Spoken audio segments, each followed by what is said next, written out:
And we are live. Hey, everybody. Welcome back to the live show, the Chanko and Big Nasty Chanko's live show. Hey, guys. Yo, everyone. Feels like we're been a minute. Some different times of taking a break, or not a break, but Right. situations or jobs and things to that, trying to get back into the swing in South of America everything and all that. But how you doing, buddy? You doing okay? Doing well, all things considered. The video that I dropped was I think it was mostly well received, but there was a little bit of controversy. But it was supposed to be. It was supposed to drive conversation. So yeah. Yeah, that's always good. That's sometimes you yeah. But anyway, you want to talk about our guest tonight? Yeah. I excited that Yaniv's able to join us. Stray Flexin on Instagram. I think we both met Yaniv via Alan's channel. Alan's, yep. Yeah, Alan, Steven, both know him, and I know our friend AG has known him for a while as well. But yeah, he's like one of the real high end comic dealers in the U.S. and he deals a lot in the kind of stuff I think a lot of us like, Golden Age and harder to find kind of stuff. And I think as we've gotten to know him, he's not only is he a great dealer, but an honest guy, and I think it's his business, of course, but very fair. I think we both have found him be really fair to deal with. Yes. And I through Alan, heard that he had a really nice collection of stuff, and he's going to share some of that with us today. So I'm really excited to talk to you, Yaniv, and see what we got to show tonight. So here is Yaniv. Hey, what's up, guys? Yo, Yaniv. Well, thanks for being here, man. Yeah, of course. Thank you so much for that wonderful intro. I appreciate it. It was a pleasure meeting you both. Yes, it was through Alan's channel. We did the first live sales through Alan on YouTube. That was cool. So that was a good time, and you guys both supported, and you guys always show up to those. So I appreciate that. Thank you so much. That was fun. I'm excited to be here. This is going to be a good time. So just hit me with everything you got. No question is too big or small. So I'm here to answer it all. Absolutely cool. Thanks for doing this. Normally we start with we'll introduce the chat and just say hi to everybody that showed up. Sometimes people filter in as we go, and we'll say hi as more people join in. Sounds good. Yeah. There's Man Cave. What's up, Parm? Yeah, you just the doc's in the house. Second floor. Yo. You beat K Munin this time. You're slacking, buddy. K Munin. Yo, KM. There's Big Matt. Yo, Matt. Straight flexing across the universe on the good ship Enterprise under Captain Kirk. Matt's making up his own song. Stevie D. The great and powerful Stevie D. Yes. There's John. The great Blue Wrench JSS. The great and powerful Robbie Josephs. One of the nicest guys in the world, Robbie Joseph. Yes. Pure Jim. Let's see here. Came in. Let's see. There's AG. That's somewhere. AG told I sent AG some stuff to read, and he was talking about it. I wasn't expecting him to send anything back. I just sent him some stuff to read while he was recovering. But yeah, that's cool. Yeah, I guess. Kenny Numbers. Yo, Kenny. Let's see. Make sure I don't skip anybody. There's Steven. Stepify. He changed his name. Oh, that's cool. Stepify. He's trying to hide. He's sneaking in. There's Man Cave. There's Doc. I just sent a couple boxes to Doc today. And let's see. That looks like it so far.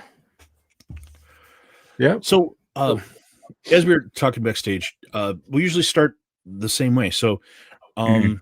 this is all your show. We're just going to ask questions and be able to, feel free to expand on anything as much as you want, or show things at different times. But we normally start with the same couple questions. How did you get into comics? And then how did you start dealing comics? Sure. Yeah. So I've always loved comics and superheroes, ever since I was a kid, as probably most of us have. Yes. I grew up watching, Yeah. X-Men animated series, Spider-Man animated series, played the video games, I think I had Spider-Man on SNES, and then at PlayStation, all those. So I love superheroes. I always thought they were fun. And then kind of when I was like later in high school, I think, in about grade 11, I was kind of interested. I'm like, well, let me, the comic store is fun. Let me get back into that. Let me find some or read some. So I was reading some Deadpool stuff at the time, and Right. I always thought it was interesting seeing the older comics and the history behind it, and like looking at the ads and everything. I was like, oh, that's so cool. It'd be kind of fun to collect these. And I was doing some digging, sleuthing online, and I found a garage sale where they were selling a bunch of boxes of comics. So I bought a whole box of comics, Wow. and it was like $80 for the short box, and they had, it was bronze, a little bit of silver. It was awesome. I was like, oh, this is so cool. And then people, I was sharing some of the stuff online, and like someone reached out. I was like, oh, I'm interested in a book or two. I was like, okay, I guess I could sell it. And someone offered me what I paid for the whole box for just one Wow. comic, and I was like, So right whoa. away, you like Yeah, it from was the kind of ground like, running. yeah, I was kind of like, whoa, wait. So I have all these comics left, and I don't have to pay for them? Like they're already paid off. So I was like, huh, Wow. that's Yeah. interesting. And then I was like, so like you can collect, but still kind of trade up. So that's kind of when I first learned that there's a market to these things, and that you can kind of grow your collection. And so that's basically what I've been doing for the last 10 years, 10 plus years, probably about like 11 or 12 years now. And as you mature through Wow. the collecting career, I guess your tastes, they differ a bit, and Oh you yeah. kind of go, at least I go through phases. Like, I was really into TMNT at one point, and then Spider-Man, and then Golden Age stuff like Black Terror, and then foreign stuff, which Chonko knows a lot about. He's got a lot Yep. of cool foreign stuff. And I feel like it's just, I don't know, it's a wonderful hobby, because no matter what you like, there's always something for everyone. And it feels like, if you let it be fun, if you make it creative, you can't get bored, because there's just so much out there to collect. And especially when you're talking about foreign editions, and obviously there's a whole upgrading, you want to get a better copy, so then people upgrade. So it's just like kind of never ends. And then art, which we could talk about too, if you Right. guys want, which is a whole other thing, which I've fallen in love with lately as well. So yeah, that's been fun too. So yeah, Now, there's a lot. have you noticed a shift of collectors going toward art? It's something I've heard that's a trend. Have you noticed this or? Yeah, yeah, it's actually quite a big trend actually. Lately, a lot of I would say more veteran collectors that have been collecting, and by veteran, I don't necessarily mean the age, but people that have, they've kind of had the experience of going through the silver, the Old guys. bronze, the gold, you know. I mean, they've been around, right? They've collected for a while. A lot of them are kind of like trying to see what else is next, and they're they're getting attracted towards the art, because every piece is a one of one. And at the end of the day, a lot of these comics are made from these original art pieces, right? So if you have that piece, you're the only one who has it. And Right. there's something special about that. And I feel like the world in general, in terms of collecting, outside of just comics, like even cards, they're all going towards kind of one-of-one pieces. And so yeah, a lot of people are getting into art now. Just last night, I did a live sale on Instagram with Elite. We did only art, and it blew my mind. It was crazy. It was like a feeding frenzy. And I didn't, I thought it was going to do pretty well, but it blew my expectations. People were buying art left and right. I mean, AG was there. He got a few cool pieces there, and He that was showed me. cool. Yeah, He got something big. he got some bangers. Actually, some of them were on the wall right there. You see the missing piece, so I pulled it down. Yeah, because people were just they're asking requests and claiming stuff, and I don't know. When I'm at a show, I'm like, all right, let's have a good time. So I'm like, all right, grab this from my office, and I'll get this and get that. And I start showing them, like, well, don't buy it, but here's a price. You have to put a price. And it's like, oh, it's claimed. It's like, oh, well, gee. So the art has definitely been a big factor. And I know even Heritage, Heritage auctions, they do a lot of artwork and comics. They really specialize in comics and comic art. I heard that their unique bidders for artwork has doubled. So Wow. that's huge. That's a lot. I mean, that's 2 times the amount of new bidders for art. It's really exploded over the last few years, and I feel like, especially recently in the last 2 years, whereas the comics, they can fluctuate in price. They've gone up and then come down, and they go up and down. Whereas the art, I wouldn't say it's as doesn't sell as quickly as the comic sometimes, but it definitely holds its value out a bit more. They don't, because again, every piece is one of one, and then they don't sell that frequently. And a lot of people are fighting for it. So a lot of people lately have been trading their comics towards art. Just like some people trade their bronze and silver towards gold, which I've done too. I basically built a golden age collection just through my silver. And so it's happening with art now. So it's a fascinating, it's definitely a fascinating shift in the hobby. And I welcome it, and I feel like Instagram as a whole, as a social media platform, it helps all of these, different niches of the hobby grow, because then you get to see more of it, right? Like when people share, like, oh, I just got this new cover, they share it. I'm like, oh, that's pretty cool. I didn't Right. realize that. And to me, sorry to keep going, but No, what I no. thought, No, it's great. please go. what I think is interesting is, like, I see some of the prices of some of the comic books, right? And what people are paying for them, even in low grade, like these big Golden Age books, like Golden Age, like a Schomburg cover or an LB Cole cover, and people are paying hundreds to thousands, tens of thousands of dollars. And I'm like, you can get original art by that creator for the same price, or maybe sometimes less, right? Like, Mhm. so to me, it's like, well, it's a rare comic, but there's still out there, 20, 30, 40, 50. But then this is like the only piece of art that's out there for that piece. It's like, well, I'd rather gravitate towards the art. So I feel like as the comics kind of went up in price, people started jumping on the art bandwagon a bit, because they see how much value you can get out of art. So, and I'll show a few cool pieces here today as well. You can kind of idea of the theme of what I like to collect. Absolutely. It's all over I the know we're looking place. forward to that.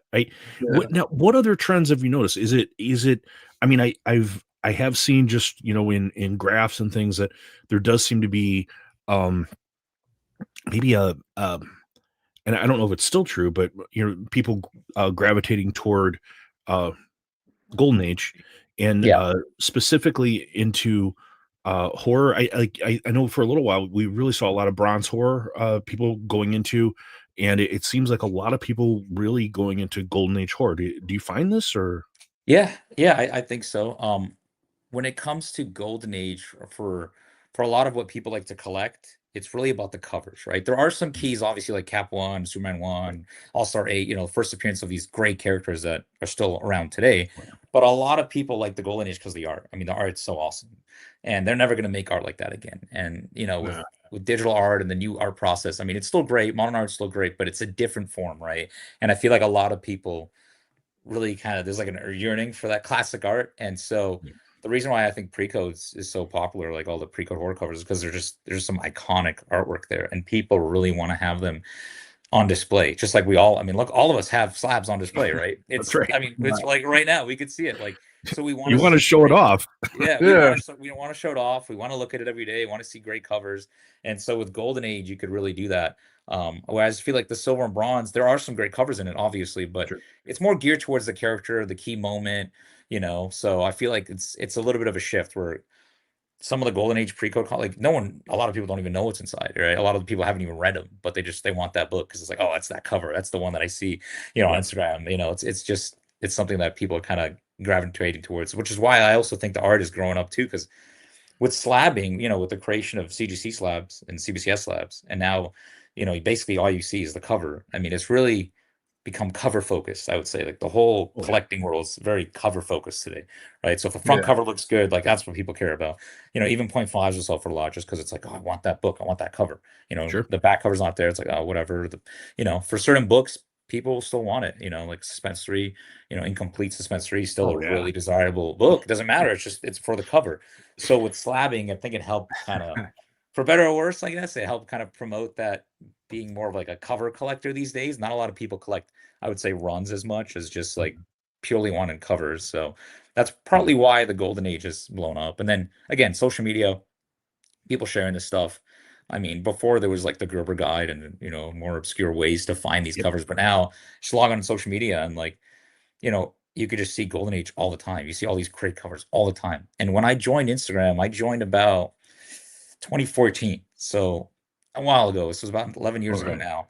And dude, I'm telling you, back then it was completely different landscape, completely different. Like and again, and when I say this, I'm not trying to say it in a sense of like, oh, like, this comic's better than another comic. But if someone posted an AF-15 at that time, that was a really, really big deal. There was like 2 or 3 people on Instagram that had an AF-15. Right. Now, I mean, AF-15 is still a holy grail, but like you'll see multiple accounts. A lot of people have it, or they're sharing their collection. Like that's more of a common thing. And then Golden Age, no one was posting Golden Age. There were like 2 people I remember that were posting Golden Age. Like that's it. And I was like, well, this is really cool. So my friend, taught me a bit about it. I started sharing it. I made a hashtag like years ago. It was like Schomburg Saturday or something, where people would share their Schomburgs on Saturday. It was just fun and quirky. But coming from like the early beginning of social media and Instagram, where people weren't sharing that stuff, and the Golden Age wasn't as popular, it was more of like, like the older generation, collectors would care for them. Now, because everyone's kind of getting into, everyone's on. Usually, if you have a collection now, you're collecting, you're dealing, you're online, and then usually you create a page. There's, there's some fun to it. You get to share it. People get to see a lot of these great covers, and it's shifted towards like just strictly the superhero books that everyone knows, to more obscure titles that people like to kind of get competitive with and get like, oh, this is a rare book. Like it's not just money that could buy this item. You have to actually go out and find it, right? So I think that's part of also the fun with Golden Age. It's not like you could just go on eBay and find that book, because a lot of times it's not there. So there's that aspect of it too, I feel like. Absolutely. I know. And on Alan's show is one of the things that not only got me into creating a YouTube channel, but a lot of the books that Stephen and Alan have shown are things where I'm like, wow, I love that, and then it immediately gets locked in my brain that that's one that I need to look for. And that's how it works. Now, one thing I wanted to talk to you about. So we had a Ryan from Automatic Comics on recently, and he deals a lot with values and watching markets, watching trends, which this week was relevant. I think we have some questions about this week with what we saw. But what do you think of this could be a tricky one. What do you think of comic books as an investment? So, I mean, I'll say this, like, because here's what I think, right? And I don't want to sound cliche and be like, buy what you love. But at the end of the day, yes, you should buy what you love. But are they a sound investment? Yes, if done right. If done right. But as with all, kind of niche, esoteric investments, whether it's a comic, a watch, a rare car, a card, there's a lot of risk involved, and I think people need to understand that risk. And for me, if I'm going to be putting my money into something, especially if I look at it like when you're talking about, let's be real, like a lot of people like, oh, well, comics are an investment, they're only for collecting, or like I love the comics, like it's great, but when you're spending tens of thousands of dollars, you're spending real money, or 50,000, 100,000, 1,000, it matters, right? At the end of the day, let's be real. A lot of people are like, well, I just love the comics. Yeah, but you don't also want to spend tens of thousands of dollars for that to just go away, right? You want to make sure you're putting your money in a spot that, okay, if you ever need to get out of it, you can. And I don't think there's anything wrong with it. That's kind of what built this whole hobby. But that's why for me, the comics, I feel like, are a good investment personally, because I enjoy them too, right? So it's like, let's say I buy a book for 5,000, next sale is 4,000. Okay, it went down a bit, but it's like, I still like it. I bought it because I wanted it. So I feel like that should always be at the back of your mind first and foremost. Now, if you're buying blue chip pieces like that Superman 190, like that was a huge sale, right? I'm sure whoever bought it is more of an investor than a collector, and that's fine. I mean, and a lot of times it pans out. Like a lot of those big one-off grail pieces, they get bought, and then a few years later, as the hobbies kind of progress and new people come in, new money comes in, it gets sold at usually a higher price. Not always, it depends, but I think comics could be a good investment, but I would say ask yourself, are you okay with it? Like, are you okay with investing in still what is a niche, right? Like it's still a niche, right? It's not like a stock. You're not gonna just get out of it right away. You have to realize that when you sell stuff or trade stuff, especially if it's to a dealer, like they'll offer you, they're not gonna offer you full market. But there are a lot of avenues now where people could sell. There's eBay, Shortbox, Heritage, like all these different sites now, and Instagram. So I feel like it's becoming a little bit more normal for people to buy, sell, trade. And I think that really helps push your collection forward. Like, so if I have advice I would give to people that are trying to kind of really go to the next level of collecting, I would say definitely trade and sell your books to get the next books. Because, money can only take you so far until you run out. And it's like, you want to get all these things, right? And it's hard to do that while keeping everything. So I find if you're able to trade and sell some, maybe when you get a good deal on, then you could trade up, you can get, you can increase some value there. It slowly builds up, right? It's like a snowball effect. So I would definitely look into that. And just in terms of investing, I would say try to stick to what's rare. I know it's tough, because a lot of people you know, most of the bronze and silver age books you could find a dime a dozen on eBay. But which is good and bad. Good because you have a lot of data points, right? So it sells all the time, so you know what it's worth. But bad because, you know, it could be a week sale one day, it could be, you know, an auction this random day. Whereas some of the rarer stuff, I feel like holds its value a little bit better if you're kind of worried about that. But yeah, just something I'd consider too.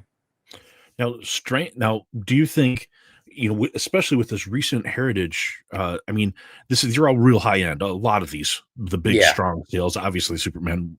None of us. I don't think anyone's got $9 million to spend on a comic book. Yeah, but you know, that was huge. But yeah, if anybody in the chat, if you do, congratulations. But if you, where are you seeing strength and weakness? Do you think we hit a bottom in some of the sell off from the boom? Yeah, I mean, I think the market's definitely stabilized a lot better now. Like it was crazy after the boom, then it went down and somewhere went up. I think right now it's kind of at like a new baseline, I'd say. So I have seen some sales that kind of surprised me. There was a few Batman 1 sales, you know, that sold this past weekend at Heritage, restored Batman 1s, which for the last year or two, I mean, they've been coming up fairly frequently, usually every auction. Not that it's not a, you know, great book, it's just they've been coming up and the sales have shown that, you know, they've been selling consistently for whatever is 40 or 45, 50,000, 60,000 restored. And then the last sales was like 87,000. So it was like a huge jump from the last ones, right? So it was, which is good to see. I mean, it's kind of, you know, interesting to see how like the market shifts. So I feel like definitely, I would definitely say that the market is kind of gearing towards, and I've always said this, affordable copies, like either low grade or restored mega keys. I feel like nowadays people are gearing towards the big books, and that's what people really want, right? Like a Batman 1, like a Superman 1, a Cap 1, Suspense 3. Even if it's low grade, people really want that because a lot of, you know, people have had a lot of the other books and they fluctuate a lot. Like I feel like a lot of the low to mid tier books have been fluctuating quite a lot, but some of the bigger books have been holding true. There was a few flash ones that have sold too. And I would say if you're, you know, if you're looking to spend significant amount of money, I personally would look into getting an entry level copy of the book you really want rather than settling for something like, oh, this is nice, because it adds up. A lot of people tell me they want to own a Cap 1 or an Action 1 or whatever the book may be, and they're like, oh, how do I do it? You know, I'm like, well, you have 15 books or 25 books here that could buy that book probably.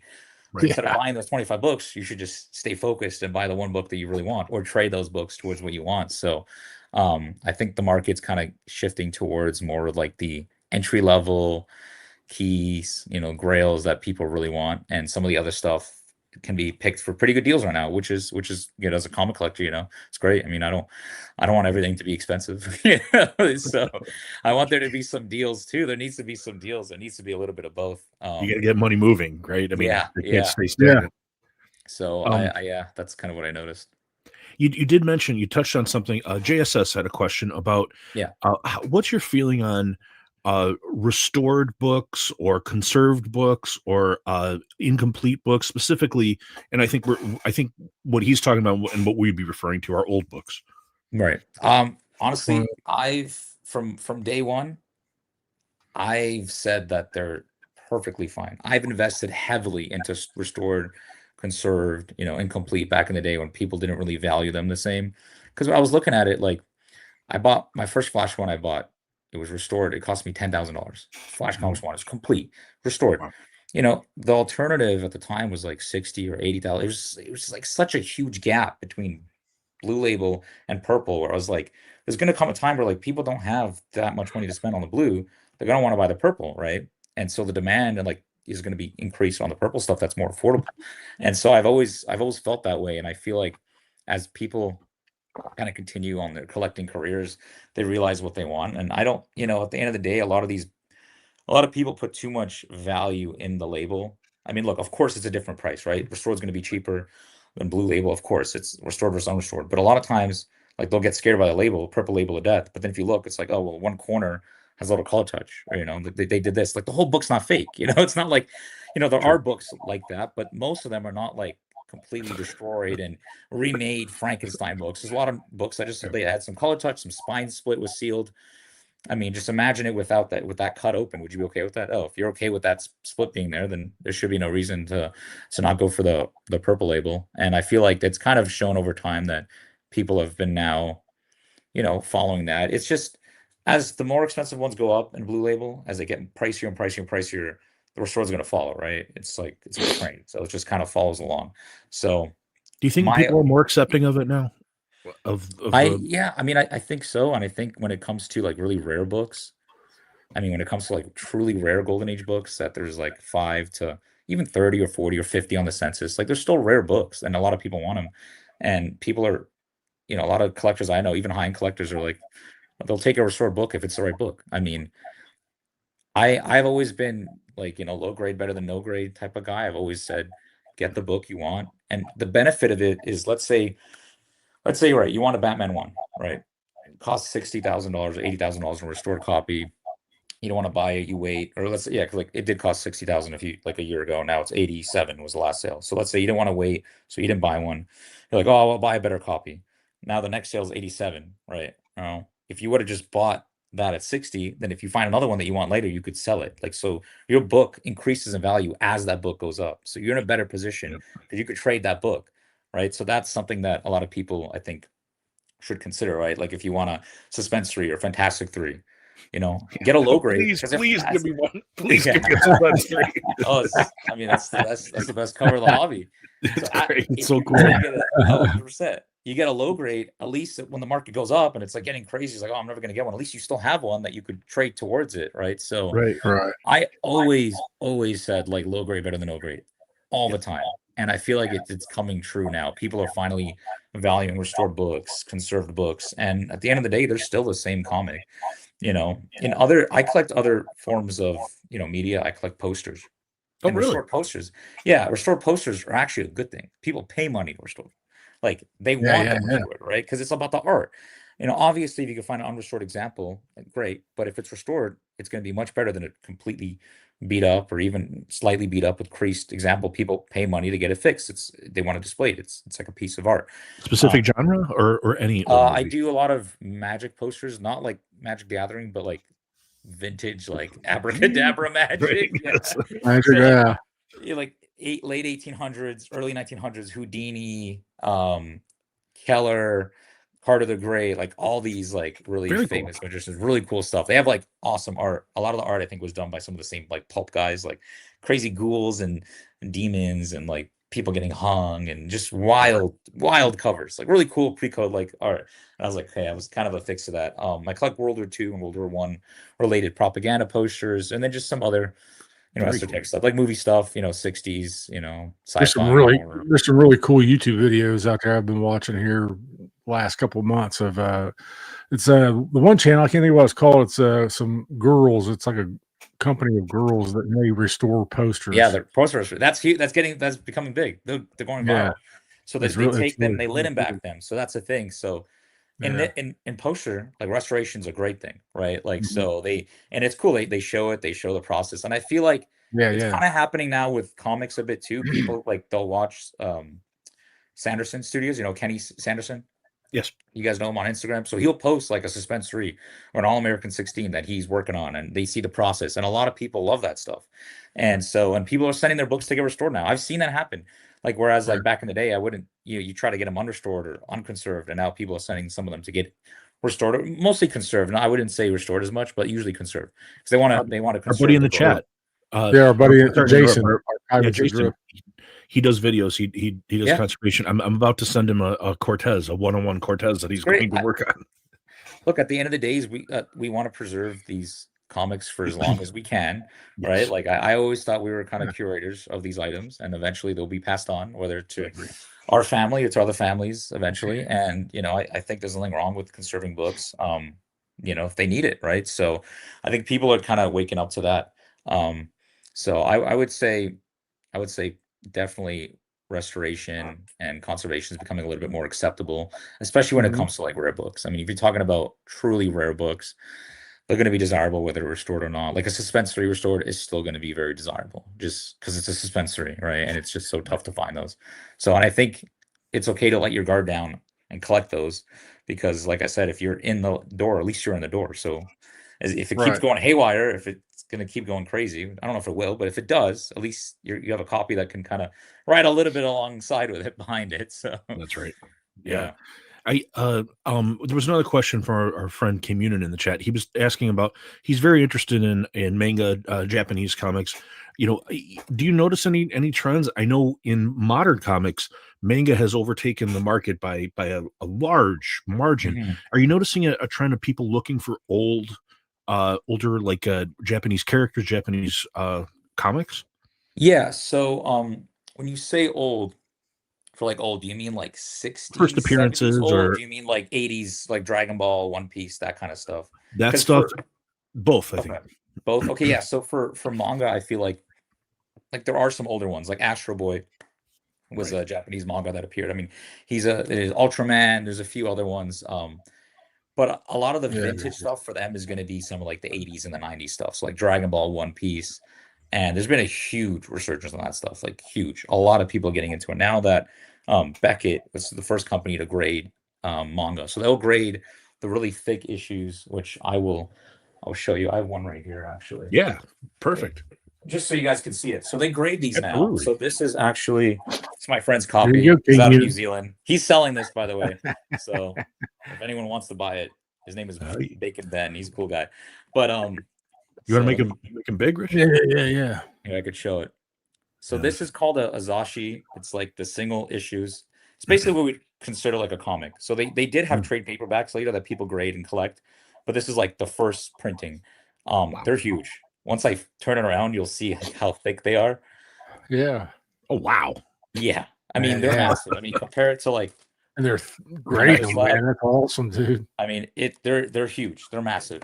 And so what's cool about these is they have many stories inside. They're kind of like, everyone's almost like an anthology. Like, so it's not just Dragon Ball. It's Shonen Jump, and then it has a Dragon Ball. It hasn't had Yu-Gi-Oh yet, but later Yu-Gi-Oh will be in there, and then other series from the same publisher. So who's grading these? Yeah, so Beckett grades these now. Okay. So Beckett owns CBCS, so the same parent company. But CGC is working on it, so they are working on it. So hopefully, maybe this will kind of light a little fire under their butt to get it done. But it's so popular. I mean, it is. It's become real popular now. A big thing about these is the spine. I would say, here's the back. You can see. Cool. Like a 3.5, you may, oh, that's low grade for a book from 1984. But dude, these books were not. Dude, they were meant to be read. They were not collected. There's no bag and board. Even today, look how thick these things are. They're massive. They put them on a bookshelf like that. Just sits on a bookshelf like that. Right. The spine fades. It gets ripped open. It's hard to find these in good shape. Like, it truly is hard to find these in good shape. So I feel like with the advent of grading them now, it's definitely bringing a lot of people into it. Like, a lot of people, I know, unfortunately, like I don't care if the item is gradable or not. I've always liked little knickknacks, little fun. Like, I collect little pamphlet books too. That, like, the first appearance of like really bizarre characters that people don't really put in slabs. But now that people grade, you actually have a label. So, this is the first appearance of Dragon Ball. This is the first appearance of this. I think it brings like a level of collectability to it, because everything these days has to be slab. For whatever it is, it is what it is at this point, right? So we need new people in the hobby. So whatever brings people into the hobby is good. It brings people in, and it's fun, And I feel like, it's definitely a new venture. A lot of I love superheroes, and I think we all do, and I think we all will. Right. But it seems like the younger generation really is gravitating towards anime. Like, anime is a big deal, a big deal. I go to a convention, I'll see anime cosplay, anime shirts, more than like the superhero stuff. Oh yeah, it's shifted over. And even like, there's anime movies, they're making all these like one-off movies they play in theaters. They go crazy well all over social media. So anime has become a big thing. And as these people get older, and they're like, oh, this is cool. Like, oh, I like Dragon Ball Z, I like One Piece. And then as they become collectors, they might collect some statues, some stuff. Then they get into like the older stuff, like, oh, like, this is the first comic ever. That's cool. It's from Japan. So yeah, I think they're a very viable collectible market, and I think it's growing fast too. And then especially if CGC, they will, not if, it's just when. As soon as they get in it, you're gonna have all kinds of people sending their the comics to get graded there. Absolutely. They did the pulps, right? And they were able to do that. They worked on that for a little bit, and so now they're working on the slabs. So yeah, that'll be fun to see. We had a question about your PC about slab Yeah. versus raw, but maybe this is an opportunity for you to start showing us some of the stuff you brought. I'm Sure. really curious. Yeah. I'll show. Just because I have two cool books here, I wanted to show off. This is the first one. Whoa! Hey. I always try to keep one of these in the PC. Yeah, no doubt, man. That's starting off huge. Starting off with a big book. Right here, let me show you guys. So that's very cool. It's a beautiful copy. So this awesome. That's in my wish list, man. Yeah, that's in my wish list PC. This is a 6.5. So I was talking about before. It's got restoration, which I don't mind. You know what I mean? Saves me a ton of money. But what's cool about this one is it's actually a D copy. So it's the pedigree, the Davis Crippen pedigree. Really? That's awesome too. So it's a pedigree cap 1, which I thought was really cool. And I looked at it real close. Like the restoration isn't that bad. There's a little bit, you can see that green in the corner there.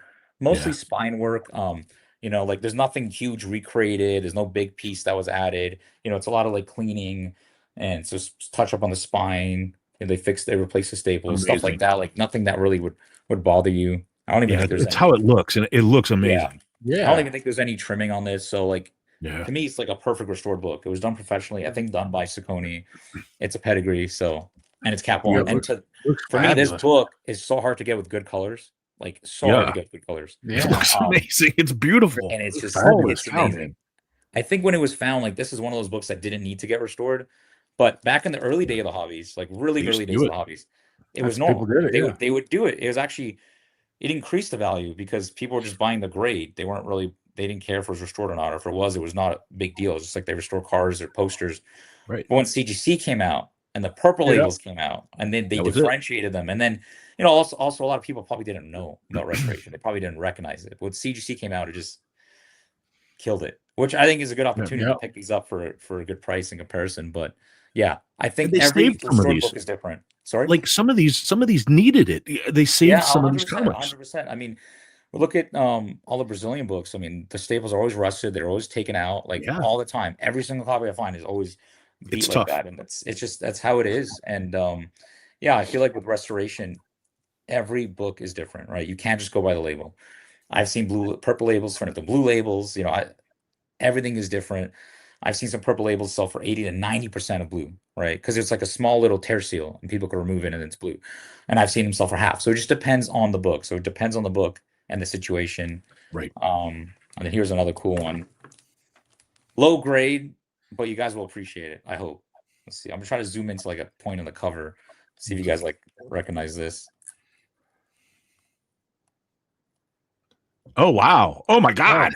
Yeah. Holy smokes! Yeah, this one's cool. Yeah. So we got a Suspense 3. Doc has one. He surprised us on a stream, and all of us were blown. I know. Yeah, it's amazing. It is amazing. I snagged one from a good friend of mine. I egged him on to buy. That is sweet, man. That's a huge book. Yeah, this one's awesome. So it's a 1.0. So low grade, but it is complete. The spine is split, as you could see, but the cover, looks great. The colors look great. Yeah. I mean, you got everything you want. Which is cool about this book. You have the Schomburg sig right here. A lot of times they're so poor that it's ripped off. So, which I hate seeing that. I love it, like when it has the full sig and the full art. So it's amazing. It's one of those books that most of us will never even have a copy in our hand, but let alone own one. Dude, you're welcome to hold it whenever you want. Come over to it's beautiful, man. Well, if I'm ever in Texas, I might need to take a picture with that. Yeah. Anytime you want. So I got two more cool things to show. We're on the edge of our seat now. Holy cow. All right. In my opinion, I mean, the Suspense 3 is it's always been my dream book, and it's always going to be a Grail. This is kind of the newer stuff that I'm getting into, which I love, which I think you guys will appreciate too. But I don't know. I've had a very long relationship with Suspense 3 because I will share a quick story about it because I know you guys, please do stories. So I think about 9 years ago, or maybe around there. There was a copy of Suspense 3 that came up to Heritage. It might have been maybe 8 years ago. I think 2017. It was like a low grade. And it was a really low grade. It was, I think, incomplete or something. And I was like, dude, I want to have it. I want to buy it. It's like, this is such a cool book. And I you know, I was thinking about it. I talked to some people. Everyone's like, "Oh, it's too much money. It's too much money. Like, they're like, don't buy it. It's incomplete." You know, I was like, this book never comes up. Like, when am I gonna have a chance to buy it again? You know, and I remember I bought it, and yeah, it was it was a lot of money at the time. I traded the Hulk one for it. A good friend of mine, Dom, helped me get it, and I was like, like people are giving me crap online. They're like, "Oh, you're just a dumb kid. You overpaid. You shouldn't have bought it. It's too much money for a point five." I was like, dude, it's a suspense 3. Like, I'm not, I couldn't buy another one. I couldn't find another one. And then like 2 or 3 years later, some guy, a random guy, like reached out to my friend on his eBay, asking if he has a suspense 3, and he knew I had one. He reached out and he just kept messaging me back and forth, and he kept making me offers and more offers and more offers. And I was like, it was only 2, 3 years after, maybe 4 years after. And I was like, he got to the point where he kept making like better and better offers. I got like a starting 49, a suspense 11, and some cash. I was like, oh, this is a good offer. I should take it. And yeah, I ended up, I was like, well, if you do this, like, I don't want to do this, but if you do this, sleep on it. And yeah, we did like some big deal on it. And it turns out, like, after that event, like, I realized that to get the best stuff from the hobby, you have to overpay at the time. Like, when I bought that book, I overpaid 100%. I overpaid. I paid, well, you paid the most you get to pay to get it, right? It was an auction, right? So I paid the most anyone's willing to pay to get it. And people thought I was crazy and it was stupid. And I feel like it's the same way when you look at some of these books sell for millions. It's like, oh, it's crazy. But then a few years later, when you look back on it, it's like, actually, that wasn't a bad buy. Actually, that might have been a Right. smart buy. So, some of the best things or the best items, comics, art in the hobby, you have to pay the most to get them. It's Exactly. the only way to get them, and then it'll pay off in dividends later. So I feel like some of the best deals I've had in the hobby were not actually the best deals at the time, right? Like, I paid a lot to get them Right. at the time. I just talked about this. I don't know if you watch my channel ever, but I showed the trade that we did. I showed everything that I traded Right. traded to you and what I got in return.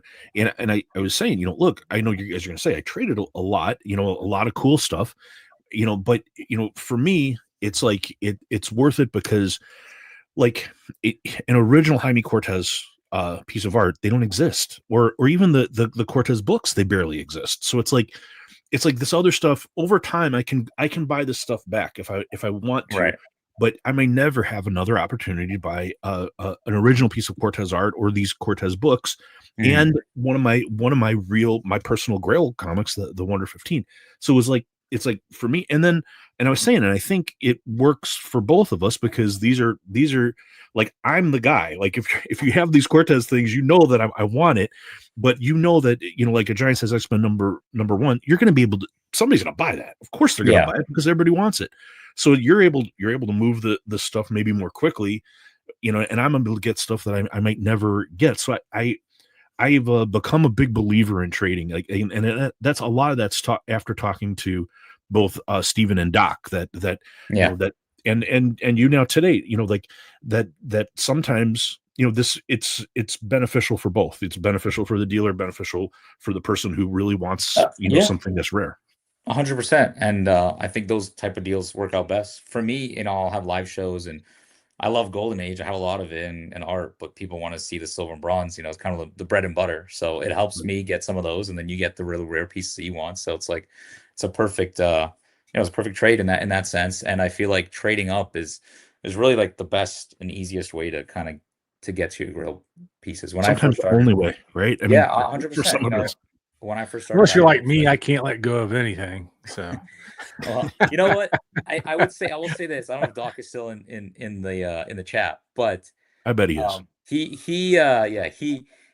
I mean, he's a heart of true collector, 100%. The guy doesn't like selling his books, getting rid of them. But as soon as you get rid of like 1 or 2 and 3 and then 4, it gets easier. And then when you see what you've actually gained from it, achieved from it, you're like, wow. Doc and I did a huge trade. I don't even know if it's a year ago. It might have been 2 years ago now for a Tech 27. There's Alan. Alan just showed up. Hi, Alan. I just to let you know. Sorry, what's up, Alan? How's it going? So we did a huge trade on Tech 27. I did a huge trade with Steven on Tech 31, and it's books that they never, thought they would be able to get, because they're just so expensive and unattainable generally, right? One of the greatest books of all time. Yeah. But when they saw like, well, I was like, you have all this much value in your books. If you just add it up, like, it adds up. And I feel like the same goes for almost all of our collections. If you start adding it up, putting it in a spreadsheet, like, oh, wow, there's value here. And you can find someone to trade that with. Now, not everyone's willing to do it. A few of us do. Like I like doing it. Semperfi Jordan, you guys know him. He's a great guy. He loves doing trades too. He's really easy with that. So, for me it's fun, because someone helps someone get their Grail books, and at the same time, I get a lot of new stuff that I could share and sell it on my shows. So it kind of works out. But I'd say trading is like the best way to go about getting the big books for sure.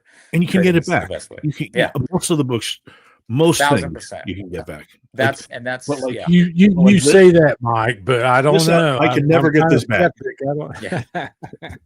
That is true. Yeah. That's something that I talked to Parm about it too when we were doing the deals. It was like, he traded cool books. I mean, there was like Tails 39s and AF15s and ASM 1s, but it's like, if you want them back, you can buy them back. They're always available. They're for sale. They're expensive, but you could buy them, right? Whereas like the book that you're looking at, you might not always be available, right? And it's hard to come up with. The other thing is, it's hard to come up with all that much cash to buy these items, right? So a lot of people like to do trade, and it just makes it a lot easier. Even when I have stuff, it's like, all right, well, my money's already invested in it, like it's already done. I'm not shelling out new money. All right, I'll trade you for this. So I've done that a lot of times too. So I'm gonna show you guys. Let's see which one we'll see first. We got two of them here. I'm gonna show you guys excited. the next You're piece. bringing out spicy sausages here, man. Oh, this is cool. This is pretty cool. All right. So. Bust out. Ooh. Whoa. What? So this is, I'm trying to straighten it out on the camera here. Is that a Schomburg? Yes, sir. This is the original Overstreet. Oh my God. Yeah. It's an original Overstreet cover guide that Schomburg did for Overstreet, I believe, issue 10 in 1980. Holy smokes, man. Oh my God, look at the island. Yeah, it's like the naval base, or is like the it's basically like the swastika. Whoa. Signature there. Marvel Comics. Holy smokes. All right, that blew my mind. That blew my mind. You got an original Schomburg. Painted or it drawn in color? Fully painted by him. It's fully done by him. God. So it's like a unique cover. So he's done these recreations. And the recreations are great. I'm gonna have one. They're great. But this is an original published cover. So it's published in the Overstreet using Marvel licensed characters, and it's freaking awesome. I think I gotta change my pants. I gotta change my pants, man. Great. Yeah. So Schomburg was commissioned by Overstreet to do these by Diamond. And he did one, and then he did another one years later, which is cool too. So are you gonna pull that one out too? Do you think I have two of these? Man. That's crazy. No, I don't have two, but maybe. Wow. Oh my God, you do! Oh, you have! Oh my God, dude! Yeah. Holy shit! Oh my God, dude! You have both of them. Yeah, so that is insanity. Yeah, I have to get the frames to match too, but this is the later one. Also very, very cool. A little bit later in his career, but holy cow, dude! Insanity! That blew my mind. Yeah, 2 original Schomburg paintings. That blew my mind, man. Yeah, this one was a more recent one I got finally. Wow. I got lucky with that because my goal was I got one and I was like, oh, one day it would be nice to get the other one, and then it came up and I was like, well, opportunity strikes. I had to do it, so it's one of those things. Put it on credit, trade some books, whatever. Right. Get it done because you'll never see it. I mean, it's not like you'll be like, I'll get it next time. No. Right. Yeah. So it kind of worked out. But yeah, I wanted to share those two because those two were pretty cool. Thanks. That is. Wow, man. Yeah, original painted Schomburg covers for Overstreet. That's big. That's big. It's fun. That's really big. I have another piece in the wall. It's behind us. Do it. Let's see. Let's see. Now I'm really curious, you guys man. We all like the same stuff, right? So yeah, I think you guys will appreciate this. All right. Yo, Biggie. Okay. Let's see. You guys know who did this piece here? Oh, that's LB Cole. Yes, sir. It's LB Cole.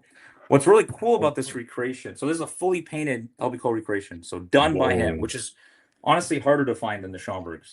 Very tough to find. Wow. But what's really cool about it, if you look up this book, it's what is it, Blue Bolt 117. So look at 117. If you look right over here. The thing in the pit. Yeah, that skull. Oh, yeah. It's not there in the comic. It's not even a detail that he had in the comic, but when he recreated it, he added some extra lines and details. I just think it looks phenomenal. And the colors, I mean, he was known for his colors, and oh my God, like the amount of colors in this thing is insane. So that was his company. That all those weird tales were on his label. What was it called? I I always forget the name of the label that was his. Which was the Star Publications, or I think that's right. Yeah, they were all all those covers were his. Yeah, those are cool. Yeah, that's really cool. Wow. So that Hey, Andy. was that's another fun one there too. So I mean, Schomburg and Cole are probably in my opinion, like two of the greatest, like purely golden age artists, right? Like Kirby, Right. Kirby obviously is a legendary artist, probably one of the biggest. He did golden age art, but then he progressed on. But like Schomburg and Cole, like I look at them just like strictly golden age, that just did golden age, that just did phenomenal covers. Schomburg, LB Cole, Jack Cole's good. Lee Elias is great for horror. I mean, he did some of the biggest horror covers, Chamber 19, Black Hat 50. So Lee Elias is huge for horror. Baker, obviously, Matt Baker's a big one. I like Charles Biro. He did some of the Lev Gleason stuff. That's pretty good. Jack Cole's good. He did some of the Silver Streak stuff. So there's a few of them, but like top of the list all the time. Yeah, Heyman. So I mean, it's just been always like Schomburg and LB Cole. Like if you look at like purely on the collecting side of things, like if you look at what people collect in general, like people collect Timelies, they collect the Schomburgs, the Nidor Schomburgs, the Airbrush Schomburgs, the Black Terror Schomburgs, and the Caps and the Human Torches, and they collect all the horror, right? So the LB Cole horror stuff, even the sci-fi. I mean, LB Cole did a lot of sci-fi too, so I'd say they're both kind of highly collected. I saw a comment earlier, I don't remember who said it, but it was about the Super Mystery that's up there. Yeah. Is that it's cool. Is that a painted? So it's the painted recreation. So all these covers, for the most part, they were all black and white. So that over there, actually, I'll pull that down because it's different than what I showed you guys. I love that title. Yeah. I bought a Super Mystery off you if you remember, right? Oh yeah, you did. Hey, let me pull up both. Let me pull this one, and then I'll pull the other one. And I just realized, I just realized, Yaniv, that those are poster cabinets. Well, they're map cabinets, but you're using them for posters, right? Oh, I do. Yeah, I do use them for posters too. Yeah, I gotta get one of those for my. Oh wow, the dude. So this is it's the Super Mystery guy, the creepy dude. Yeah, it is. So this is a Rudy Palais recreation of that cover. Beautiful. It's just freaking awesome. Who It's is it massive again? too. Rudy Palais did it. Rudy Palais. Okay. You can get that signature. Man, that is super cool, man. That one's cool. It's almost like too big. Underrated title. Like a lot of people kind of sleep on the Super Mystery stuff, but it's super creepy and weird. Oh, 100%. Let's show this. So this is cool for a few reasons. This is how Golden Age comics are made. So if you guys want to learn about Golden Age comics, so yes, please. We'll do it right now. So this book, which is actually quite a cool book. Oh yeah. War Victory number 3, the blood plasma guy. He's holding blood plasma going through. I like the cape goes into like the title, breaking through the bricks there. Yeah. It's pretty awesome. So that book there is pretty sweet. Yo, Willie. And this actually right here is the cover. So this is what it looks like. Oh man. So this is an original World War II Golden Age cover, right? So, oh my god. There's the book and there's the cover. So they're always done like this, black and white inked. I mean, dude, it is hard to find Golden Age covers. Yeah. Especially World War II, especially with swastika flags on them. Like they just collections. So I was very grateful to buy this from a buddy of mine. That is amazing, man. But look at how much detail you see here. Yeah. And this one even has some of the original stats. So a lot of times this would be like a stat. It'll be printed. And so they don't have to redraw it every time. So they'll just kind of paste it. A lot of times it's missing. This one has it. Yeah. And they'll like the number, the 10 cent, they would also put as a stat. So they remove it, put on the next cover. So they wouldn't always save it. So a lot of art to kind of fix. But yeah, this is like the original format of what the comic art would look like. And then they use this to print the comic and add the colors later digitally. Super. That's you, Mike. That's you in the picture. Yeah. that one before when I used to shave. Yeah. So that was neat because you just don't get too much Golden Age art. Never see it like that. So that one's Yo, fun. Mark Mueller. Shut up. Hey, Mark. Let me see. What else is cool? All right, let's show this too, because why not? I mean, all of this stuff is amazing, man. Yeah. All right, so it's also cool. Done by a very famous artist. Fonko will appreciate this. It's a cool piece. So this is an original EC. Oh, Johnny Craig? Yeah. Wow. Johnny Craig cover, and you get a nice, bondage cover. Bondage. Yeah. So a little bit of GGA there. Wow. It's a Western, but it's like the best Western of the title for sure. It's the best cover. Johnny Craig is amazing. Yeah. Some of the best covers. It's an original EC cover. So this is Oh, wow. And it is EC too. Cool. Wow, that is really cool. I've never seen that. Badass, man. Yeah. That's fun. It's a cool book too. I believe she's blonde. I love that. In a red dress. So the black skinned kid. And is that like TNT behind her? Is she like gonna get blown up or? Yeah, I think it's dynamite. Yeah, she got like dynamite. Dynamite. Crazy. I know. Yeah. Gunpowder. So good, man. It's kind of nuts. Yeah. So, I mean, that is awesome, dude. I love the art. I've been so deep into the art lately. It's like been my main focus, I would say. I've been getting more recently. Obviously some of it's prohibitively expensive, but when I can get it for something that I think's cool that I can afford, I do. Right. Something I want to start buying. Yeah, for sure. Yeah, I think it's definitely the future. I mean, you can even see from my whole wall gets down, but we got the Alex Ross there. That's from that's the Flame and what's it called? The Flame and Daredevil, the Golden Age Daredevil. So I like his Golden Age character stuff. So that was everything he does is amazing. Yeah, it's from the Dynamite run, and then those sketches there, those are Schomburg sketches, which are really hard to get. Wow. Like just as hard as the recreations, if not harder, because he just didn't do many sketches. So he did Cap, Torch, Subby. I'll show one more piece because it's cool. Why not? Do it. Yeah. You guys appreciate it. So this is cool. You can see this is an interior page, right? So this is one of the pages, not a cover. But I'll show you the art, and you can maybe see who did the art.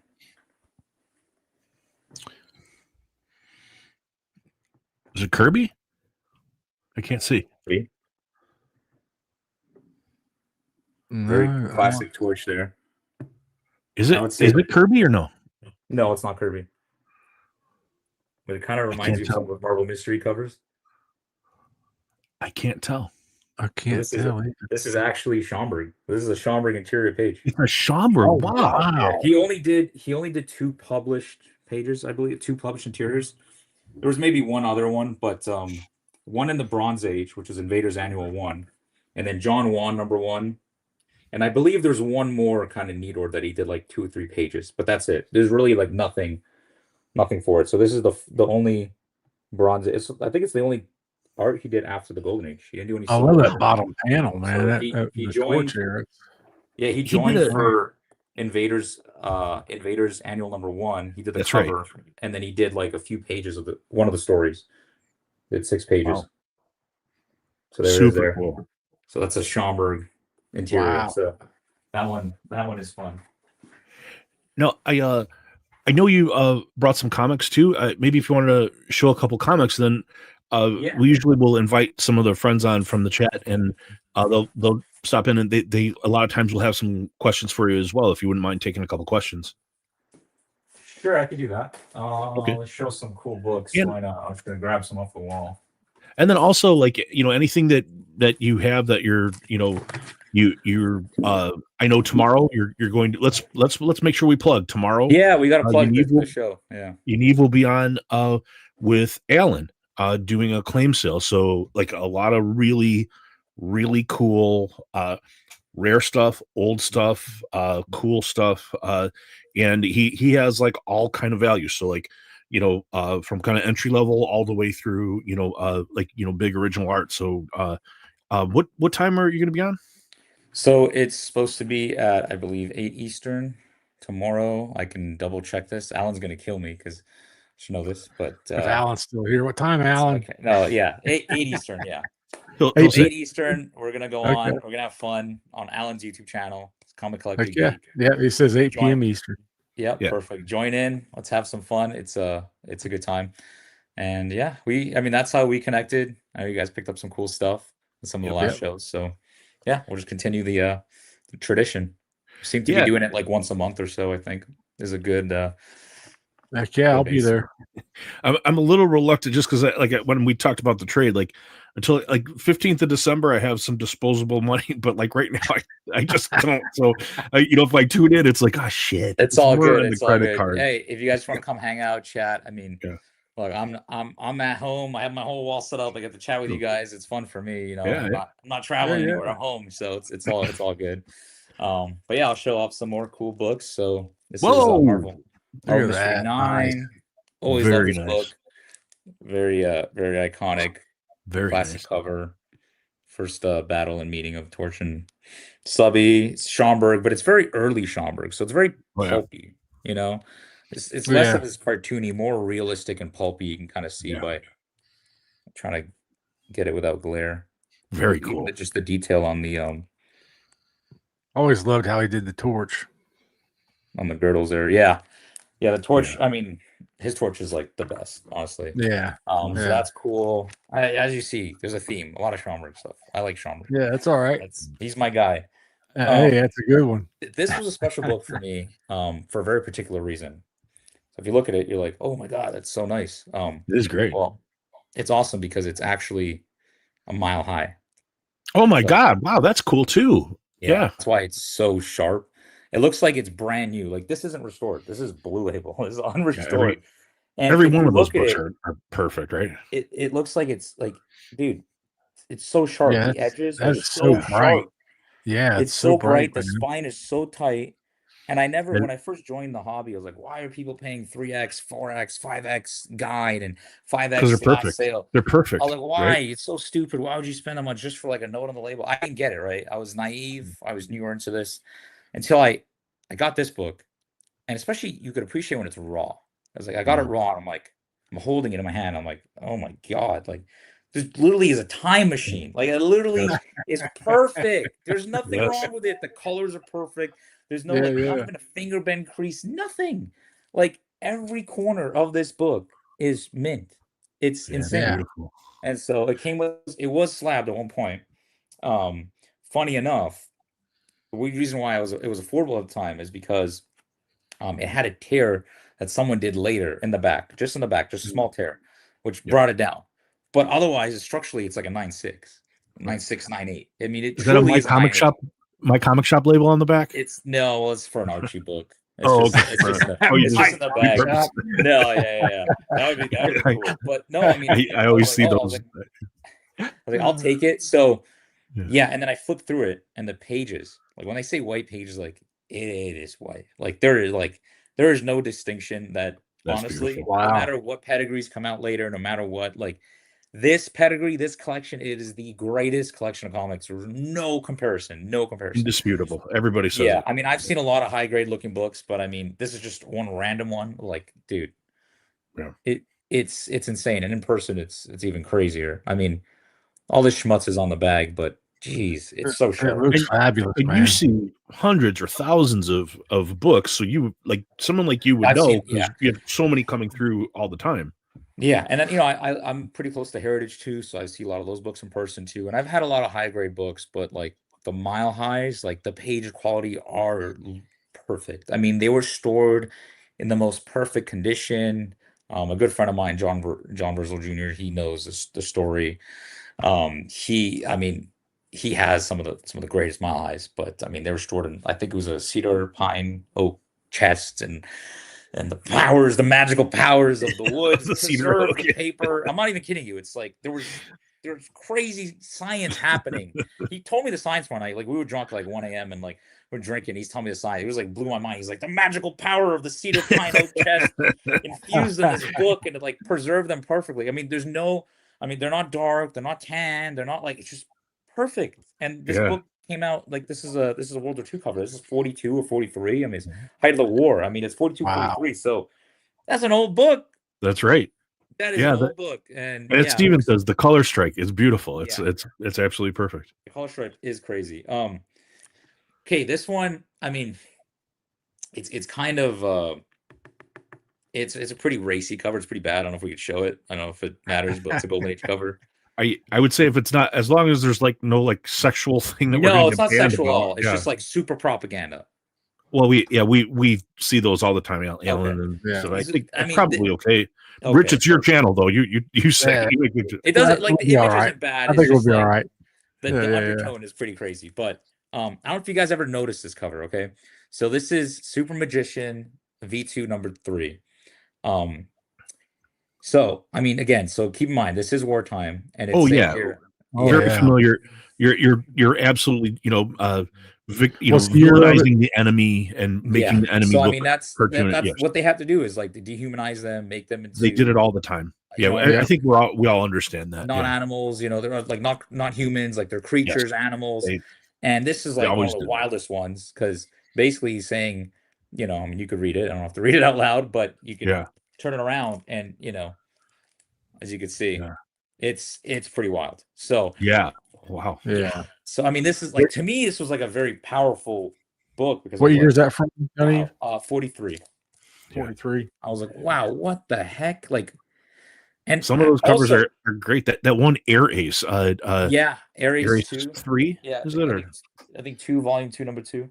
Number 2, yeah. Crazy. That's another I mean, came in. No boobies, none of that. No, that I knew. I wouldn't show that.